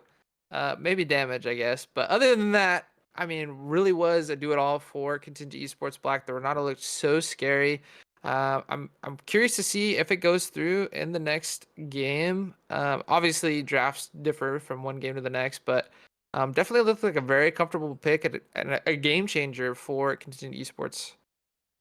Yeah, 100%. I also will say I'm surprised that the Vel'Koz got through, right? That is Epitome's most played champion. I know it is one that not a lot of people are like kind of fiending for to play in competitive unless you are Epitome. So maybe that is a champion that they try to ban, especially if it doesn't get picked in that first 3. I will say though, if I am the side of Definitely Not Lit, I need to find a better answer into it. I need to find a way to shut it down, not let it just get free damage, right? I played into basically a poke Kaisa the other day, right? And if these folk champions are given the free reign to do whatever they want, they are unstoppable, right? You see that angle here, and when you look at it, the only engage that they had on that side was the Maokai and the Wukong, and the Wukong wasn't fed enough to kind of brute force his way through and kind of like stat check like he sometimes does. And so we just saw the downside of, hey, we have two AP pokers. Shout out to the AP Varus. And I think you just got to look for another way to kind of adjust this drafting. Yeah, and I mean, like, even with if the Wukong was super fed or the Maokai, had a little bit better of an early game, it's just how do you get to the Vel'Koz past a Xin Zhao, a Renata, and an Ornn, right? I mean, the wall for this Vel'Koz was there, and we talked about it. Once they get choke control, it's gonna be really hard to ever win a team fight for Definitely Not Lit, and they never did. They were so close, so many times.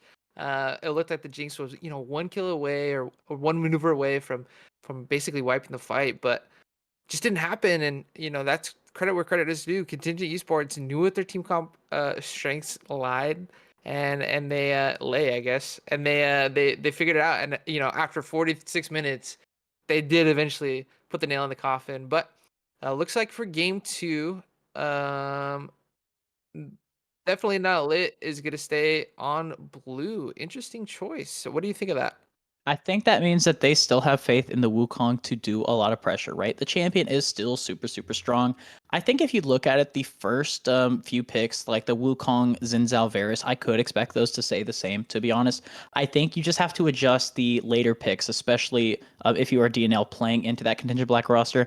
I think that the Renata and the Vel'Koz were kind of the nail, like I say often, the nails in the coffin to kind of like Mhm. finalize how they had to play. I think if you adjust a little bit after those first couple picks, it's a little tough. And I expect, honestly, they still have faith in the Wukong. They have faith in Merc's plays.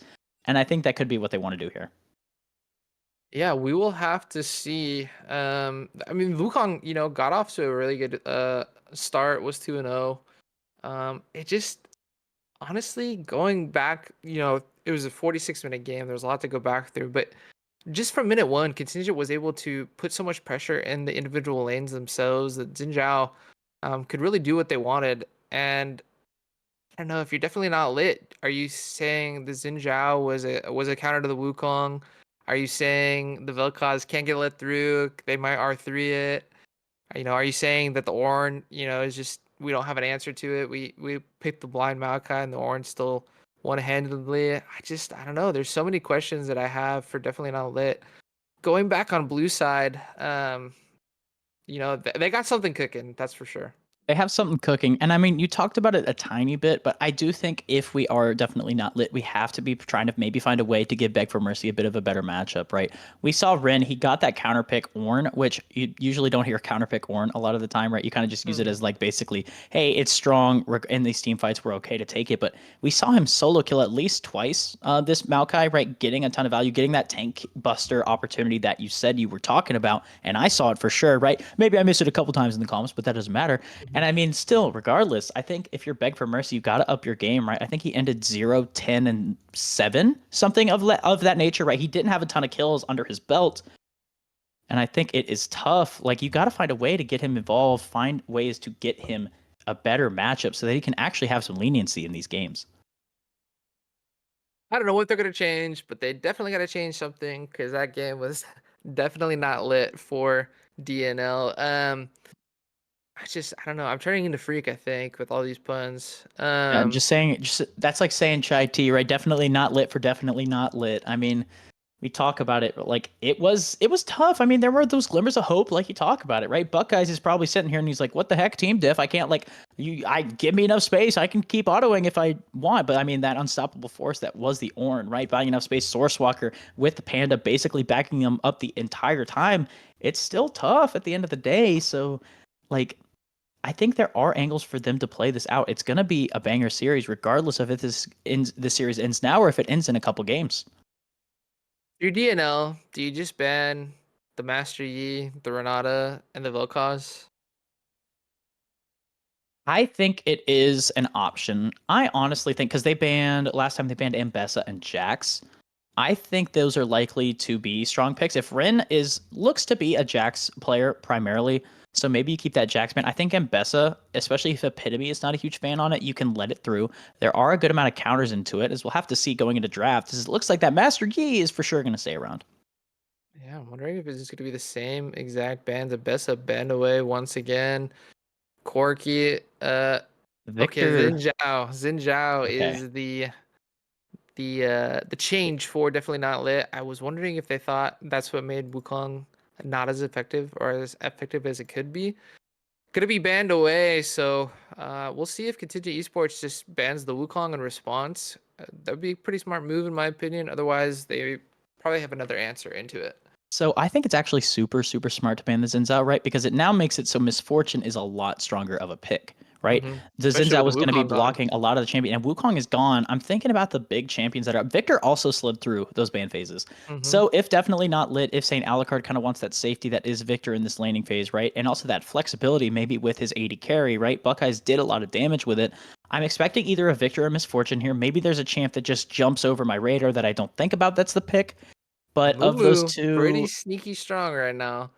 we're gonna have to see as it ends up Oh, being it's the Varus Varys, the takeaway. takeaway Okay. from for quota. Maybe Buckeyes knows about the AP Varys technology as well, so we're gonna be seeing that. But I think it's a pretty solid blind, and I think it has a lot of flexibility. Yeah, and I think it was taken away primarily because, Jinx did scale and scale effectively, kept the deaths low in lane, but the Varus looks so oppressive with that Renata in lane, breaking up that 1-2 punch, taking the Varus away, maybe looking for some lane dominance of their own is DNL. As Jax Jax hovered, blind. wow, just Wow. instantly locked. There's so many answers into this Jax right now. Uh, I'm a top lane enjoyer on occasion, and whenever I see Jax locked, I just insta lock Malphite. It's such a fun matchup for the Malphite because once you get two halves of components, I mean you just never die, and you Mhm. always have kill threat on that Jax. So we'll So have to see if DNL wants to do that. another champ that kind of jumps out to me. Well, Galio is their response there. I think that is. I think it honestly pairs super well with the Jax. Oh, But solo lanes. Do you heading think the back Jax is to a flex? maybe the Jax is a flex. Maybe it could be Jax in the jungle. Who's to say? He can kind of go wherever he pleases. But I was gonna say Olaf is. I've played the Jax Olaf matchup as the Jax side. It feels so unplayable, right? Because your Counter Strike is your defense tool. But Olaf, if he just has the ability to press ultimate, you can just run him down, right? You take Ghost, you take Flash, you make it so that Jax cannot play the game. He cannot contest. As a Nivea is the answer into this Galio, I think it actually has a lot of value, right? I saw it Yeah. in a Sentinel match that I casted the other day. It didn't have as strong a value, but I think looking at it here, it's pretty good into the Galio, pretty good into the Jax, and I think it has a place here for St. Alucard. Yeah, the Poppy, the Poppy and Nivea angle is also kind of a fun. You put the wall behind them, easy Poppy stun. But when you lock two melee solo laners right off the rip, Anivia gets so much value, even if it's blind, because it makes it so hard for these melees to maneuver around these team fights.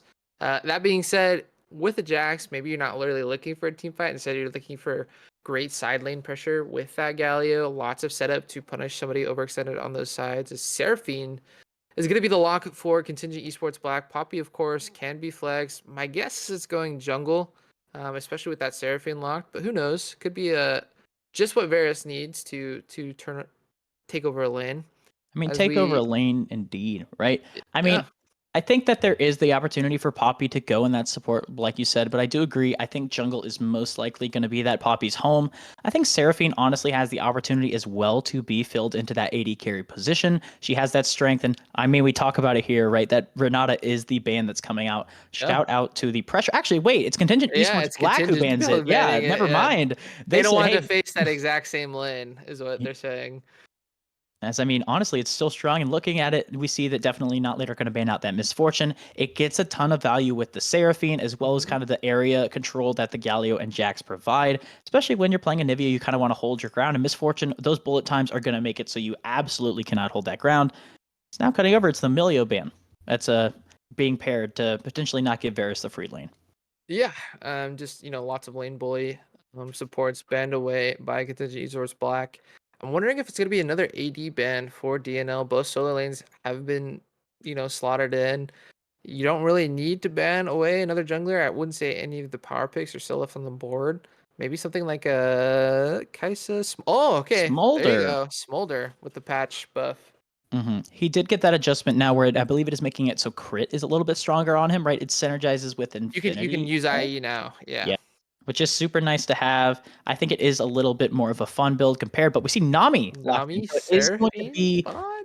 most likely Nami Seraphine bot, yeah. I'm thinking maybe Yeah, that has to be what it is, right? Because I'm thinking, so they're saving jungle counter pick here, which I think is kind of surprising.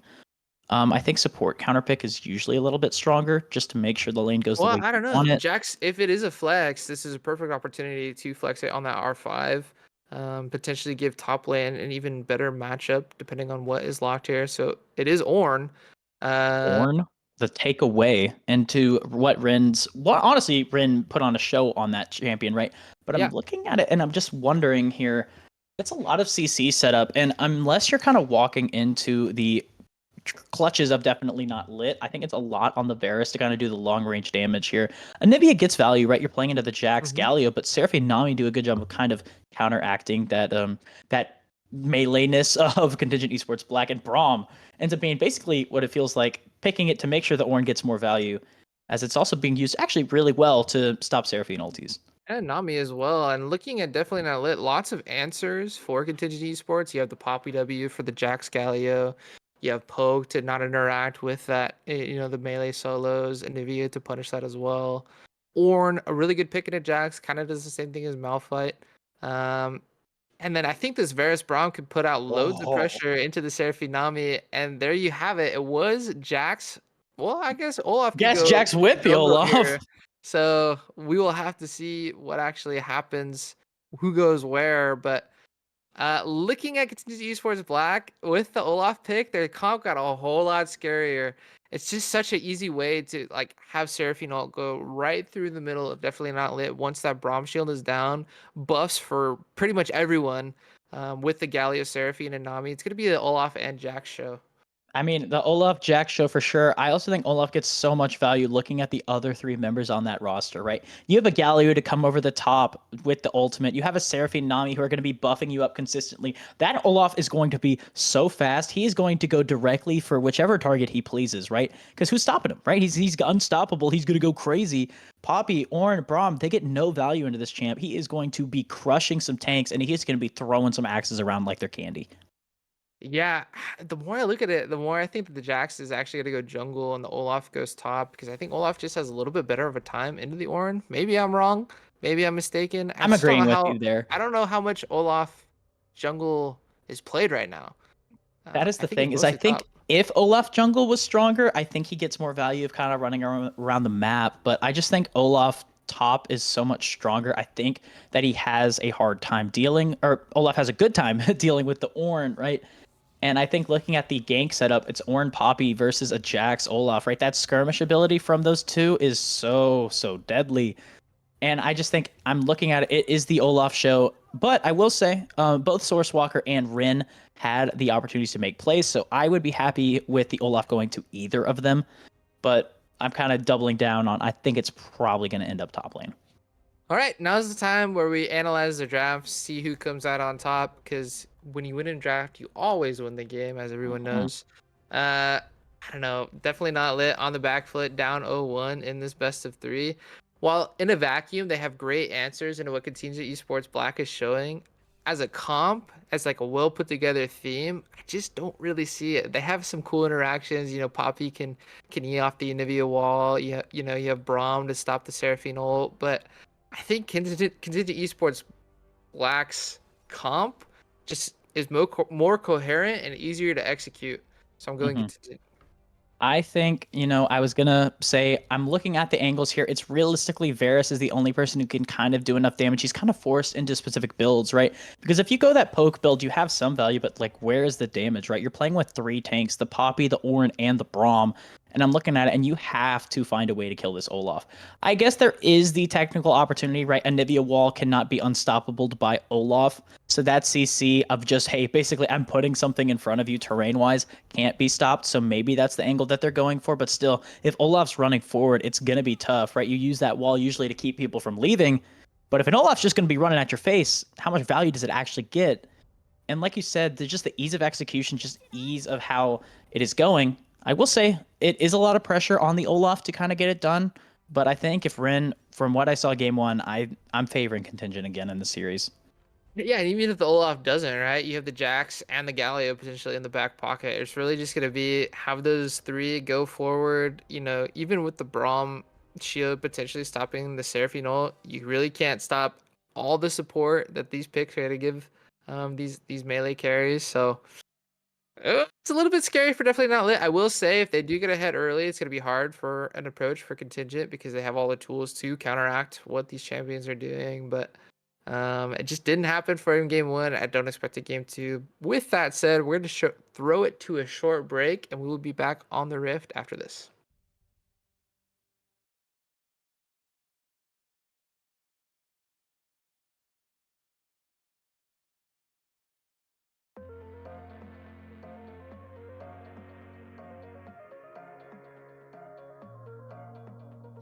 Look, there's my home, there's my wall.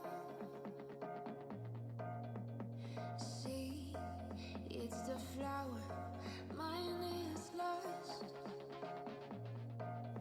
Beyond space, beyond time, give me a fire, clear my mind. Tale of love, so divine. You are human, just like now. I can see it in the dark. Take my hand and bring me back.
Welcome back to game 2 of this series between Definitely Not Lit and Contingent Black. What ended up being a banger game 1 going almost to 47 minutes. Contingent Black was the one who came out on top with a Oh my masterful goodness. performance, but oh, look at the shenanigans Top that are lane going ended, but on. look, Definitely Not Lit Oh, is ready for it. we're gonna. Oh, I think my voice is already gonna start getting shot, as I think there's gonna be some action afoot. As Ren is gonna be the one to lead into this charge. They're all here. As Ren is gonna be the one to fall next. That is Oh massive damage my coming out. First blood goodness. goes over to the Orn, but that is a massive bubble there from Panda in return. But that is not how you want to start it. On the bright side, though, Ren did not use any summoners there. That is kind of just a hey, they lost the gold, but on the bright side, it did go over to Orn.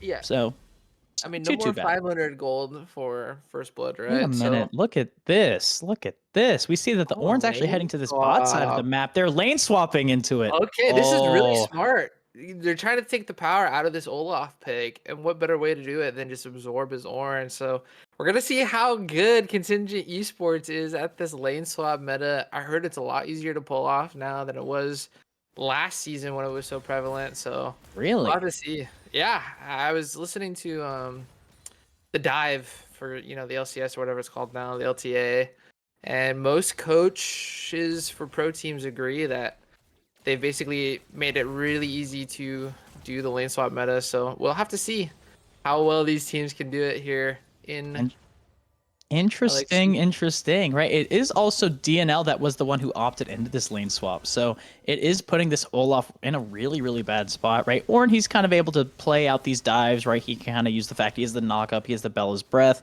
and he has to also So realize he's playing into not too much, but also letting mid. I feel like that's the one lane we haven't been talking about. Epitomy's relatively low. yeah, if you look at Ren's summoner spells, what don't you see? A teleport is what I do not see. So So he, if a dive comes off and it's a successful, Orn's pretty much out of the game for at least 10 minutes. So hey, it but doesn't. good response. Is Look at Poppy Panda. gonna go up there? Okay, But Panda is okay. Wow, look at this. This is great stuff for both of these teams. Panda responding to the potential dive. Merc to be up there as well. they're Should they setting go up for for it if this they see dive Panda? now. I think if you're Panda, you might want to be potentially not showing, but she does show. So Merc, he's just going to go for it. Looks to be some contention over on Source Walker's camps. But they got to be careful here. Panda's actually able to land the knock up on the Buck guys, but Ren, he doesn't have a whole lot in the tank left just with how the nature of his comp is. Right, he's doing some damage, but actually cutting over mid, we see the egg's already been popped for Alucard. He's in a safe spot. Got himself to a nice little niche there. But it's so interesting because Look at the. I'm uh sorry. Look at the red buff. It's taken away. Merc actually just yoinked it right from out of Source oh Walker's place. As we see the oh no. trouble lands. Rin, he's forced to ghost out, but he has nothing on the gank. It's Buckeyes is able to pick up the kill, but it ends up being a 3v3. A massive taunt's able to land. They pick up the kill onto Merc. It ends up being a 2-for-2 now as Fire Streak is flashing forward, following up the Source Walker flash. St. Alucard is flash for flash for flash for flash. It's St. Alucard. The egg is back. The egg has been revived, and St. Alucard's able to pick up a kill. And this ends up being a massive swing of things. And the lane swap, I would say, is a success for DNL. Yeah, success indeed. This Ornn is 10 CS up. The wave is pushing away from this Olaf, so it's only going to get worse from here. I will say the one saving grace is Kuota is playing a champion that doesn't mind getting that solo XP. I mean, nobody minds getting solo XP, right? But Seraphine, I like it. I like it as a mid laner. So yeah, definitely going to be felt pretty heavily on this Seraphine potentially, especially because Seraphine needs to be buffing, this Olaf and this Jax up. But this lane swap is done pretty much to perfection. It was a little crazy there with the red buff steal and whatnot, but really this Ornn is, I mean, DNL, what a show for this early game. what a show as St. Alucard is setting up the wall to try and buy enough space for his team. The taunt just barely misses there. But Ornn, honestly, he's setting up himself up to be Ornn-stoppable, as they say. But you know who might not be Ornn-stoppable is this St. Alucard. He's getting hit by the E. Rin is here to try to go for some plays. I thought that was a jungle Oh Olaf, my and I realized goodness. that's the one who's in the top lane. As we see, the taunt does land, but Dude, what are you supposed to do as Ren now? They've had this wave frozen what feels like forever. This is Olaf that was picked to run over her lane. It has 8 CS and is 0-2. it is 8 CS. I will say he has picked him up a pocket fish, basically in the back pocket, as Panda has basically said, hey, I need to bake it so that you can actually play this game. She's staying around to make sure that Olaf can pick up a little bit of this farm. Still, he is the Point is main. detrimental because you're losing out on solo XP. Yes, I don't know what oh. you do. You know what you do indeed is, oh my gosh, My just look at the goodness. trading. That's with the support in the lane too. Like, how do you play this out if you are Ren, right? I think you need to try to find a way to You gotta get run out bot of lane. this lane. You send Seraphine up here if you can, force out these plays, but right now just really well executed from DNL, and they just have complete control over this game. I will say this early dragon has been started by Contingent, so will secure a potential dragon stacking angle, but this top side of the map is all DNL. I mean, a 6 scrubs angle, you know, into a team that doesn't have a lot of siege in Contingent. I mean, this game's looking scary. This game is looking really scary, right? We kind of basically were underrating the side of DNL, right? We were saying that Olaf gets so much value. The Olaf is so oppressive. Look at him now, right? They're doing a great job of saying, hey, this is the win con. We're going to make it so that your win con is not. Good double bubble there from Panda trying to buy enough space. As we do see that Swaparooski ended up happening here as the Seraphine is up top. Kuota doing a good job of kind of trying to bail it out. Looks like an inverse map, but that's kind of what it has to be at this point. But now 2K cutting over mid lead lane. in 6.5 minutes. 6.5. 2,000 gold. Ooh. That is I a mean- massive gold lead in the pocket. But now look at Merc. Merc is in the angle here. This is a little bit of a scary dive, right? There's a lot of wave clear from Kuota, from Panda. But we see Merc, actually kind of just doing a Immediately good getting the flash. right? Saying, hey, we're just going to flash just to make sure we can't actually get stunned into the wall. Sourcewalker's also here in the area, though. So I think maybe there was a good angle to kind of play that dive out, go for the plays. But, I mean, wow, just a lot of action in the top side of the map. And it's well played here from DNL. Yeah, I'm looking at the gold lead. Obviously, the biggest beneficiary is this Ornn, almost 1,000 gold up at this point. But looking across the board, the jungler, Poppy, 300 gold up against the Jax counterpart. Not something you were expecting going into this game. And then in the bot lane, this Seraphine, despite being in the solo lane island with the Ornn, what felt like for forever, you know, wasn't able to really secure a gold lead because of that 2-kill fiasco that happened in that red buff side. So, I mean, DNL's, they've salvaged the early game, and really looking at Contingent Esports, I feel like if you don't win the early game, do you just not win the game? Like, how is this Olaf ever supposed to be impactful in these team fights? Yeah, I will say one bright side is somehow this Galio is up farm on an Anivia. Don't ask me how that ended up happening. We've kind of been looking everywhere but this mid lane. But, I mean, if this Galio is able to get some pressure, right, he can be that tanky menace that the team needs him to be. He can get a lot of value. He can kind of buff up this Olaf to maybe enable him to go for these plays, go for these dives. But we're seeing Olaf's trading aggressively here, even though he is down a level, right? The phase rush is making it tough to continue to make these fights happen. But still, I mean, they're doing a good job of trying to kind of like play it out, right? That is not the situation they wanted to find themselves in. But technically, this gold lead, it's going to be tough to play around these sieges. But I think if you are Contingent Black, forcing the team to come into you with these extra grubs, right? They might feel a little overconfident, a little overzealous. Maybe that is the angle they need to get back into this game and find the angles they need to strike. I don't know. If this team gets 6 scrubs, though, where's the wave clear for Contingent? Just don't see it.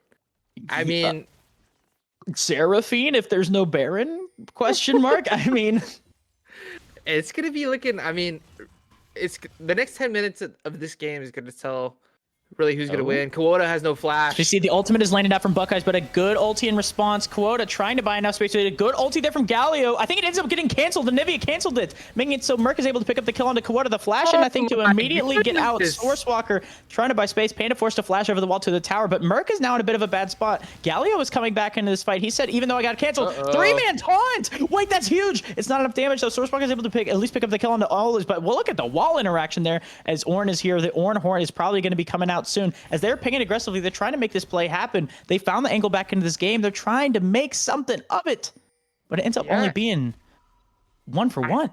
It's a 1-for-1, but with Buckeyes not having either of the summoner spells available, I wonder if it's just enough for Sourcewalker to pick up this next set of grubs. But Merc's hanging around with like no HP. They really want to play for these grubs here, actually going to back. So, I mean, grubs are coming up soon. We'll have to see if there's going to be another fight around that objective.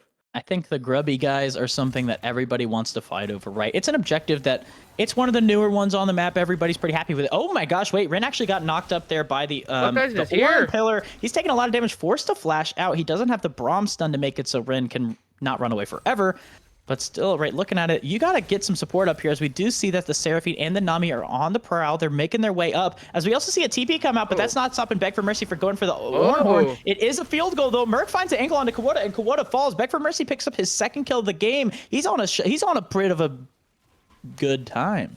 Bit of a good time. It's just stepping up too far forward. Both these fights now without that flash, Kawada getting caught out, and it's just, you know, it's unfortunate. Maybe not used to playing the mobile Seraphine, but it's going to result in 6 grubs for a team that, if they get ahead and they sit in front of your tower, there's not a lot of tools in Contingent's belt to really deal with that. I think this lane swap was exactly what definitely not lit needed. I just didn't even think of it. I didn't think we were going to see one in week 1. You know, week 1, they said, hey, we've had the time, we've had the opportunities to go for these sneaky plays, right? We're looking at it. We said, hey, this matchup is actually not favorable. Let's just swap it, right? I think the swap meta, it's so interesting. I know a lot of people really don't like it, but I think if you can get the opportunity to go for these aggressive plays around the map, it's really interesting. As we see Epitomy's trying to find a play on himself. The wall is down from St. Alucard, and especially with Source Walker in the area, he's trying to buy enough space, but now cutting over mid lane. Kawada doing a good job of buying enough space with the ultimate, right? The song is able to get it done. Encore is spooky. The bubble does land, but you don't have a ton of damage in the tank, especially if you're missing that double-rooted E. But right now, I'm liking the positioning here from Contingent Black to potentially go for this Ocean Drake. Yeah, I mean, that's the one saving grace, right? If they get this dragon, they're 1 away from soul point, 2 away from securing the soul, on a good pace for it. And Ren is in a bit of a trouble here. He's pulling the trigger here as I think he's wanting to go in, but he doesn't have a ton of mana, right? That is the one thing that's kind of keeping him safe. Merc doesn't have the ult. Bird does not have the ult, but we see the bubble is going to be landing hit up by Firestreak, right? As we see Firestreak is doing a good job. Source Walker, he's trying to take damage. Galio's coming in. It's not enough as Source Walker immediately falls, but we're seeing Epitome is doing a lot of damage, but he doesn't have enough damage in the tank. Kawada's backing away, and it ends up being a double kill on what we thought was going to be a good fight for Contingent Orange or Black. Wrong Contingent. Forcing them away from the dragon was about as good as it was going to get for them. Ren. I mean, he's playing like he's not scared. I mean, he has no mana. He doesn't have any mana either. I think that's why Ren can definitely win an auto fight with an Ornn. But once they force them out of Dragon Pit, I think that's the win, right? We saw Source Walker go a little bit too aggressive, and for a comp that has a Nivea Braum, once you do that, you're basically sealing your own death away, because once the Jax went in, there's no way to get out. And so, I mean, honestly, the comp is being played to perfection by Definitely Not Lit. The lane swap was done so incredibly well. Beg for Mercy, who was having such a hard time into Ren's Ornn, says, give me the Ornn, give me the lane swap. And now this Olaf is losing out on the Ornn on side lanes, which is not something you ever want to see. I will say that gold lead is, from like in comparison to what it was, right? Ornn is still up a decent amount of gold, but oh, and look at it again, right? We won't even get to see that top lane matchup as the bot laners from the side of DNL. They're saying, hey, we're going to take over top lane. We're going to make it so Ren, you don't get to play this game whatsoever, right? They're making it so tanks on tank action, and I think you still got to be a little cautious, but I mean, they have the 6 grubs, and this tower is about to lose its armor plating, so they're 1 tower away from getting the feats of strength. I mean, this if you could map out a perfect early game, it's almost exactly this, minus 2 deaths. Minus the 2 deaths, but you know, those are just a price to pay for that perfect early game. Is we're looking at it, and I mean, there is a lot of pressure that's being drawn top every time we look at it, right? Source and Panda are here to help out their top laner, but looking at it, I mean, tank on tank action, right? There isn't grass procs to be farmed, but Beg for Mercy is trying to find the angle, and he does get that W brittle potentially procced, not procced on, but he got the fire set up, so he could have done it. Source has to sit here and babysit the tower because they don't want to give up feeds, because really, once feeds goes over to DNL, how do you ever win a fight? Oh, it's already gone. They already have it. They do have feats. I think because they did get the objectives and they got the 3 kills. But still, right? Source is still making sure that he's able to give his team the opportunity to keep this going. Oh my goodness. It's so hard. This Jax is almost 20 CS down on a Poppy. Jax is down a lot. Right, he's kind of having to play as that secondary support just to make sure that his top laner can play the game. I also will say Stridebreaker is a solid item, but it always feels kind of bad having to build Tiamat into matchups where you kind of have to give over control of the wave, right? Because you want to use Tiamat to force and pressure these, but if you keep using Tiamat on this wave, it just lets it so that the other team has easy access to control it. 4K, 15 minutes. Merc on this red buff now. We'll I have want to be see. Merc overzealous. finds the angle as we see the stun does land with Ooh. the ultimate coming out from Varus. Buckeyes is doing a lot of damage. Merc is the one who ends up picking up the kill. The Braum ultimate does come down. Panda doing a good job of sidestepping it. But we see the charm lands. Olaf, he's going in. He's trying to find the angle now. We see a massive double bubble land. It's going to be enough. They pick up the kill onto the shutdown. Olaf's actually doing a lot of damage here. St. Alucard kiting back into the epitome ulti. The egg is there, but it's not going to be enough. Give the kill to Olaf if you can. Find him the angles that give him the kill. That's what they needed to get back into this, Righteous. 2 shutdowns going over to Olaf, which up until that point was so effectively shut down by the early game shenanigans from Definitely Not Lit. If you're going to make that play, you got to be communicating, hey, Beg, we're going to need you to match the TP, or electing to get the tower instead. I don't know if that's the right decision. I mean, it ended up being first tower, so it's not completely for naught, right? It's pretty good, right? You basically got 3 for 3 on the feats of strength, which is always nice to have, but giving over 2 kills to an Olaf, right? That gold lead is only now, it's less than 1,000 compared to what it used to be. Overall, right, it is still in the favor of DNL, I guess gold-wise, but comp-wise, looking at where that gold is now being placed, Olaf has an angle back into this. He does. It's still going to be a very, very hard game into what... Definitely Not Lit has drafted. I would say that, you know, getting the first tower is good, but they got rid of the bonus gold, didn't they? So I believe so, yes. yeah, so really the gold swing is probably even worse in terms of giving gold back into the pockets of Contingent. You know, one little hiccup's not going to do you in. You know, they secured, despite, you know, that loss, No 3,000 gold lead for 7. Pull off here. So we do see Poppy goes in with the steadfast presence. She's trying to find an angle to make some plays, as it looks like that tower is just going to fall with no contestation. Over on the other side, though, I thought there was going to be a tower, but it looks like Rin's just going for the proxy here as he realizes he doesn't have a big enough minion wave. Epitome goes in with a really aggressive E, but it's tough, right? You lose the tower, and you got to try to get that top tower in return. Oh, Lauren was trying to ride it into the tier 2, didn't quite get it. Oh, unfortunate. He's not able to get it there. The Tokyo drifting did not occur, as it looks like now this dragon is going to go into the hands of DNL. They're trying to get it stacked. They're trying to get their money up and their funny up with this dragon. But on the opposite side of it, they do take that top tower. Rin has a little bit of gold in his pocket. And now that gold lead's only 500 for the Ornn. Yeah, it's only 500, but it is an Ornn that has that lead, so it's still going to be hard for the Olaf to deal with, potentially on side lanes, especially once the Ornn gets that Thorn Mill. You're seeing now why teams really value the early grubs over the early dragon, because if you get that 6, be careful. Source is a really good engage here. He's actually able to land the double counter-strike. Olaf goes in. Oh my gosh, the bears immediately popped. Poppy's channeling her ulti. It's not enough. She's just going to cancel it. She realizes that's the pick that they need. Kuwoda leaving the game. And they say the AD DC'd during the fight. I mean, I know that that is bad, but also I'm looking at it and I'm wondering, that AD really had matter, no does it? summoners. It's Kuwoda who was the one who DC'd. Yeah. So, like, he maybe wasn't able to get an assist. Yeah, It still stinks, but like, I don't think it actually ended up changing the game too much there. Yeah, they're getting the picks regardless. But going back to what I was talking about before that fight broke out, the power of the 6 grubs, you know, giving, you know, early drakes isn't necessarily a good thing. But if you can get the 6 grubs in return, you're seeing the pushing power enabling them to pick up free dragons for the side of Definitely Not Lit. A little bit, you know, we're up to 2 hiccups now. Walking where there was no vision.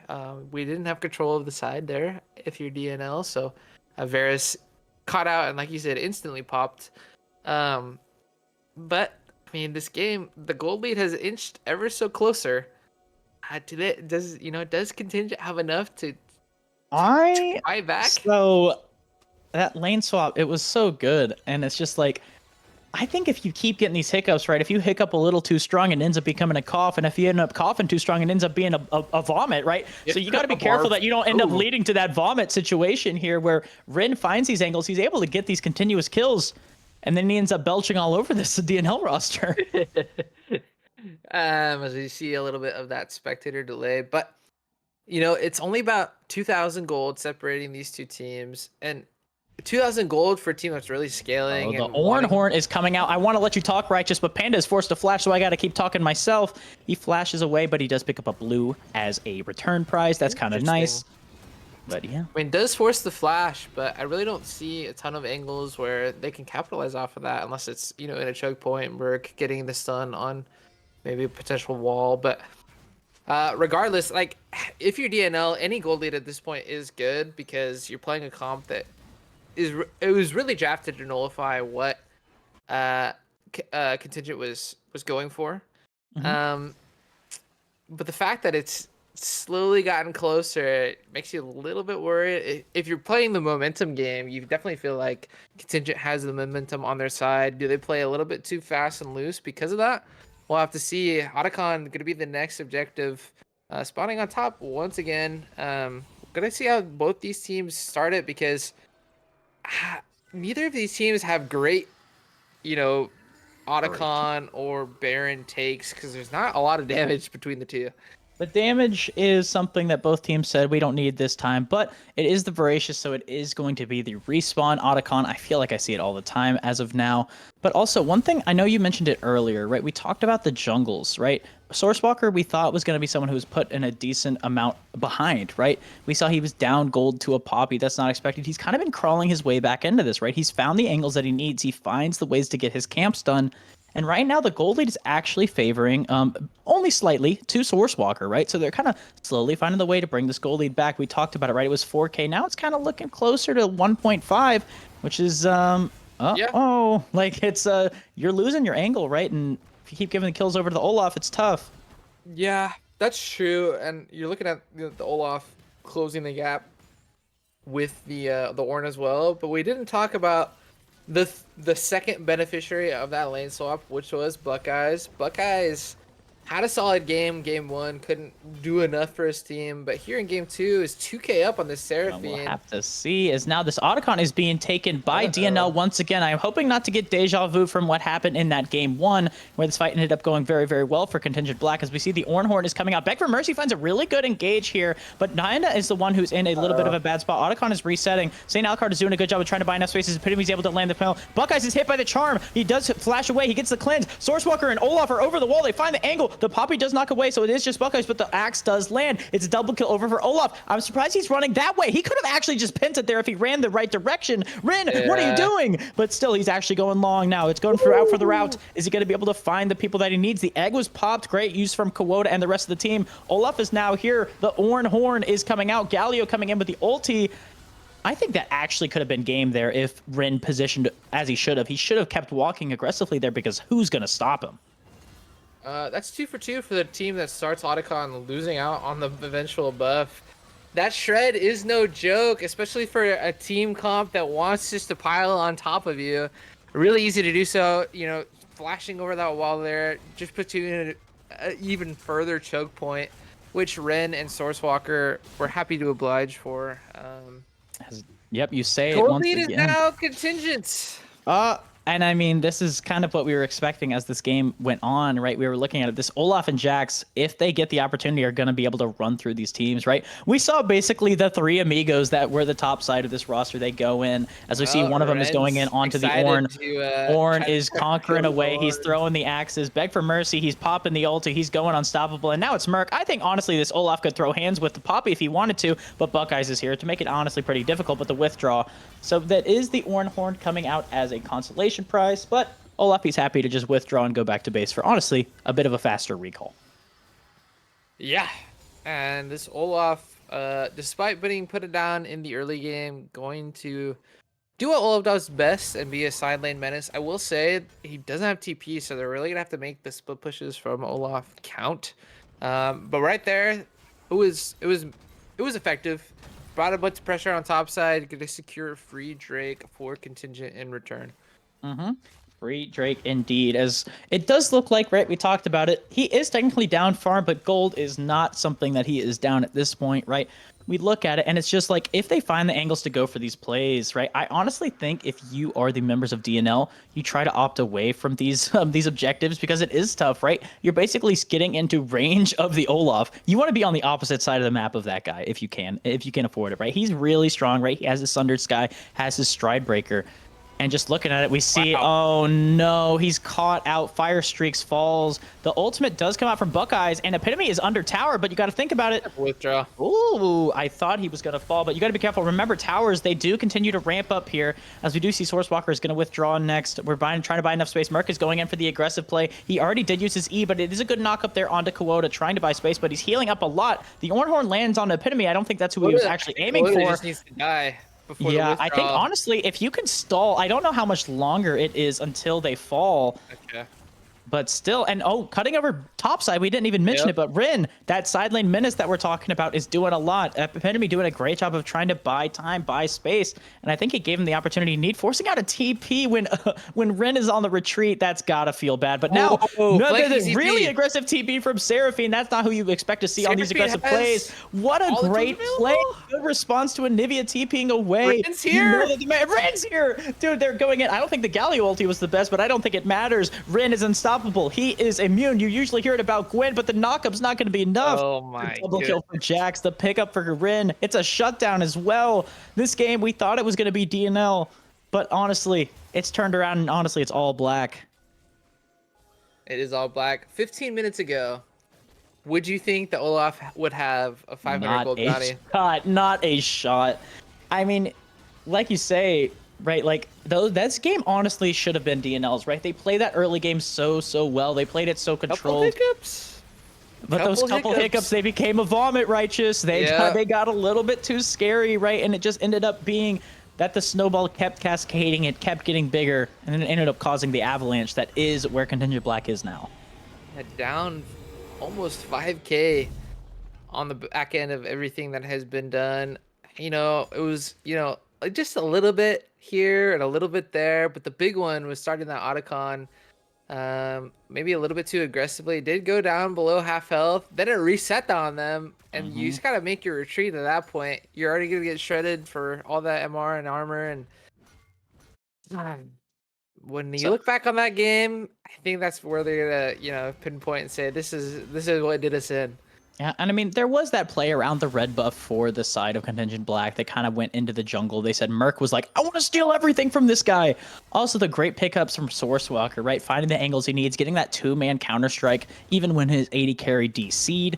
Like, I mean, he's finding the angles to make these plays, and honestly, shout out to him for, honestly, his lanes are not in the best spot, but he's still finding ways to make plays on the map, and he's gotten his team back into a good spot here. I mean, a great spot, right? They're in the driver's seat at this point. I will say the two-man ultimate does land. He is unstoppable, though, so nothing is going to come of it. But we do see that the Olaf and Jax are going around, right? They are trying to fight at this tower. Ren is going to try to go in, but we do see Beg for Mercy is trying to buy enough space over on the other side. It's the Olaf and the Jax. They find the angle. It's a 3v3. He's exhausted. It does not matter. The Olaf is walled off. He flashes in the shutdown, actually. That might be what they play. They went a little too aggressive there. Honestly, the Ornn doing a great job of making it so that the other members could not join that fight, right? You're playing into the Anivia while you're playing into these towers, and Olaf, he was confident, but still, even Vikings, they have a limit at some point. Alucard with the Great Wall saving the life of his 80 carry. A little bit of a consolation prize for them, still, down quite a bit of gold, but the Dragons are even. This game isn't over for either side. We did see one of the limits of the comp that Contingent has drafted, not great wave clear into, siege into the Varus and Anivia pairing. You basically have to go for a tower dive every time, which they did. They did get, Buckeye's flash and on, some major cooldowns, but gonna have to be, their Baron usage was a little bit shaky in game 1. It has to be better in game 2 for this comp to really work. I mean, absolutely, right? I mean, I will say, shout out to Beg for Mercy. I do think him buying enough time, buying enough space for his team, right? Yeah. We saw it was just the Seraphine and Nami that he was blocking off, but right, eating those ultimates from both is really important, and making sure that the Olaf can't get as much done as possible. Oh. Ooh. Fire Shakes is lock in there for a second. He got a little spooked away as we do see. Yeah, once again, this wave clear advantage for the side of DNL is kind of coming back to bite Contingent Black, right? But Source is sitting in the wing. He's looking for the angle.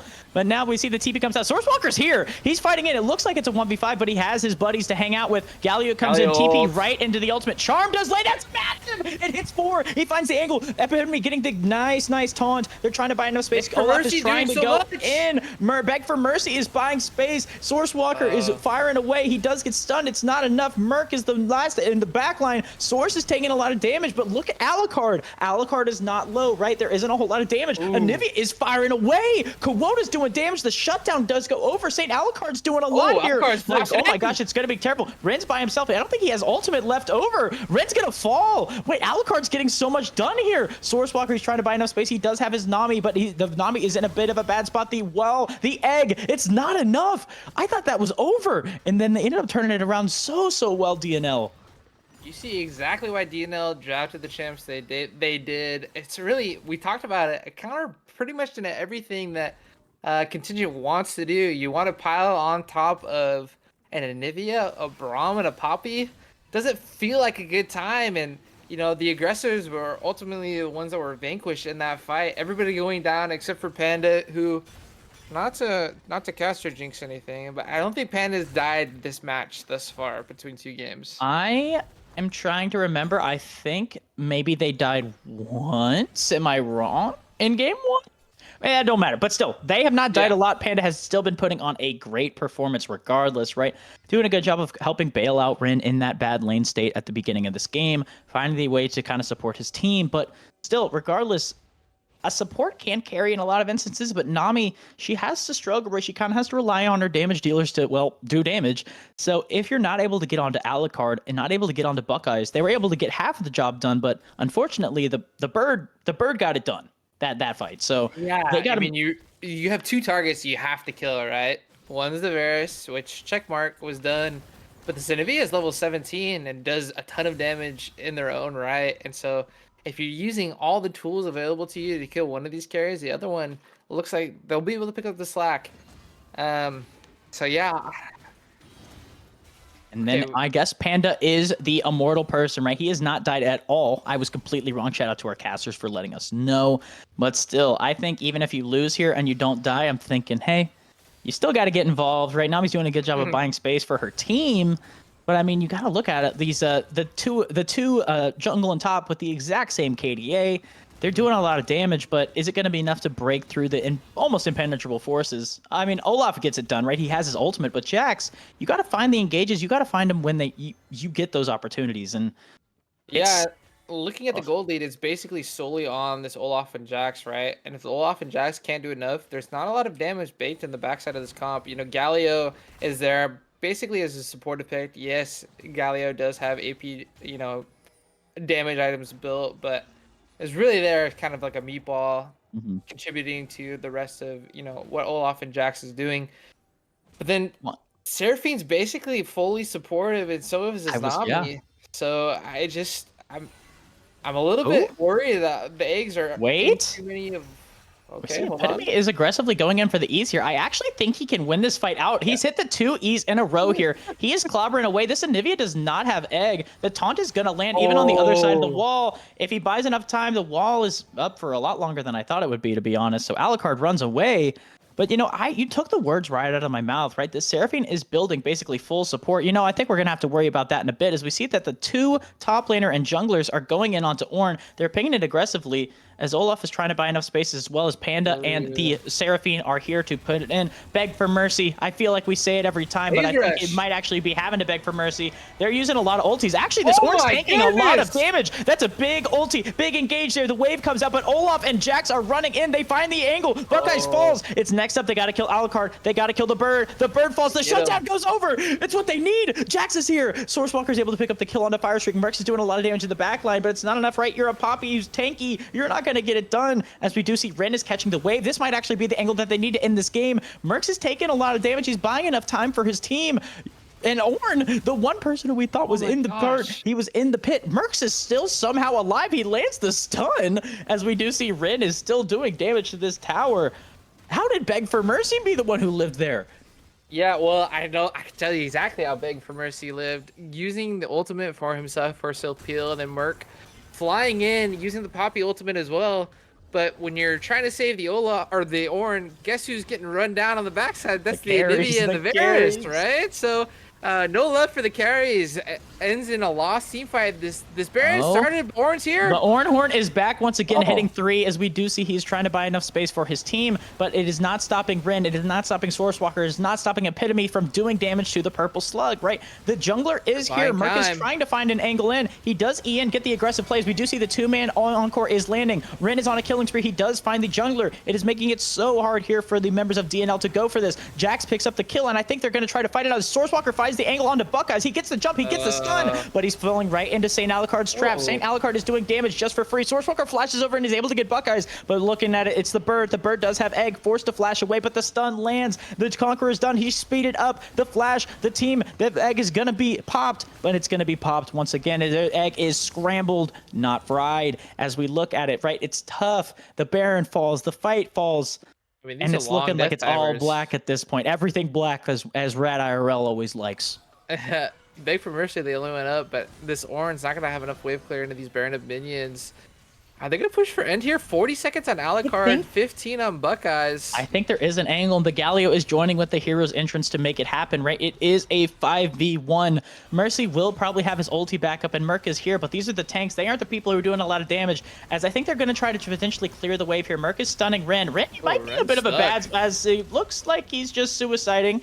On the bright side, Braum. Braum is the one who picked up the kill. It was only the tanks who got involved here. We're seeing a TB come out for Beg for Mercy. They're trying to fight their way out of this. Oh, They he's think they kind see of the angle here, the flank of all time, but I think he went in a little bit too early here. He does land the 2-man knock up on a Sourcewalker and Epitome, but the 2 supports are still alive, right? Sourcewalker still does damage at the end of the day. Shutdown goes over to Epitome. Sourcewalker landing the massive 2-man stun. It's Buckeyes and Firestreak that are falling, but Sourcewalker, he has no mana. Epitome lands the massive stun. It's a 2-for-1. It's just Merc left alive. These fights are not going the way they wanted. Alucard was not able to join. It's a triple for Epitome. That Lich Bane, almost Rabadon's complete on the Galio.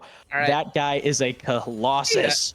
Yeah. Epitome is making me eat my words. I said, yeah, really, the Galio is not going to do much damage for this team. And then since then, I've just been on a tear, basically catching out, doing all they can for the eventual closeout of this game. Alucard is the only one up. Is Anivia, does have good wave clear, but no flash available.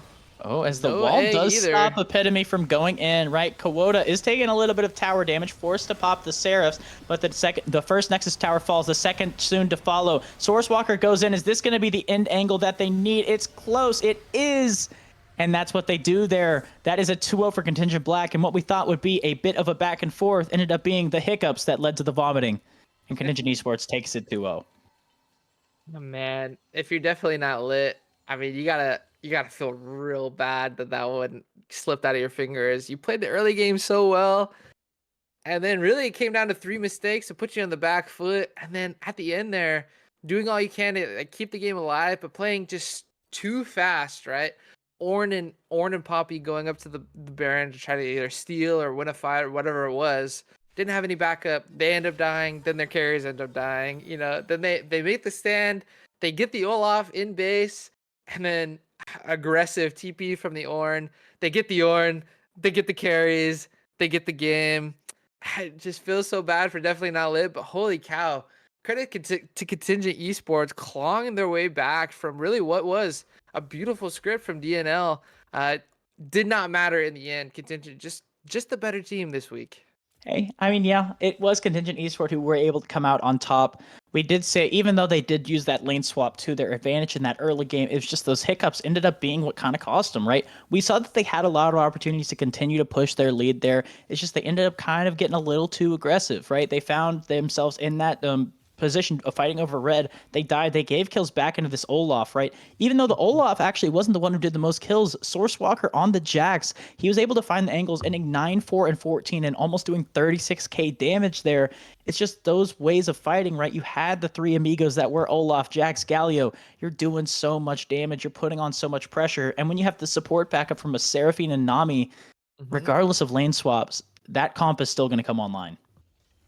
And come online, it did, you know, great great use of, well, really just punishing mistakes from Definitely Not Lit.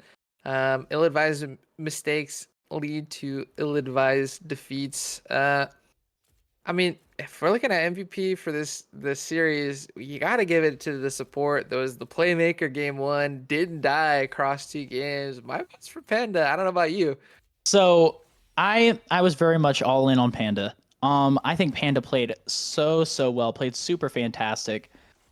I kind of just for like if we're talking consistency and like just like being the rock, I'd go with Panda, but the clutchness and the ability to find plays. Sourcewalker felt like he was able to get so much done, right? Always feel like with the highlights that Panda was making, Sourcewalker was always like right behind them, right? Yeah. Or was kind of in that duo. They were a dynamic duo, and if I could give the MVP to both, I'd do it. But I'm going to go ahead and be a little different. I'm going to go with Sourcewalker here. He did what he needed to do. He found the way to claw back from what that was that really devastating early game. So shout out to him and Contingent Black. I think they're going to be a team to mess with. I mean, yeah, Contingent Black. I mean, top to bottom, all these players did exactly what they needed to do. I mean, talk about MVP for game two. It has to be Ren, right? Yeah. Getting put down into the Olaf, getting lane swapped, punished, was at 0-2 at one point, and then went 11-5 the rest of the way. Clawed their way back, and then was still a menace in what was really a lost early game for an early game pick, right? And then Epitome, talking about being a rock, Epitome and Kuota, just called upon to do very different roles between games one and game two, and did so beautifully. This team, Contingent Esports Black, looking like an early contender.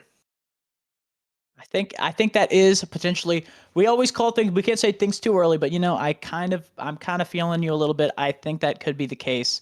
But once again, thank you guys so much for watching this first week of Warden as well as the first week here of LXC. I feel like we've had some banger matchups all across the board here. I casted 2 of them. I played in one of them, so maybe I'm a little biased, but still, regardless, we thank you guys so much for watching. We hope you guys stick around. Hope to see some more content coming up for the side of LXC. Righteous, thank you again. You're always one of the best colors to work with. I enjoy the Appreciate cast it. always. Yeah, y'all have a good night. We hope Mhm. to see you again next week.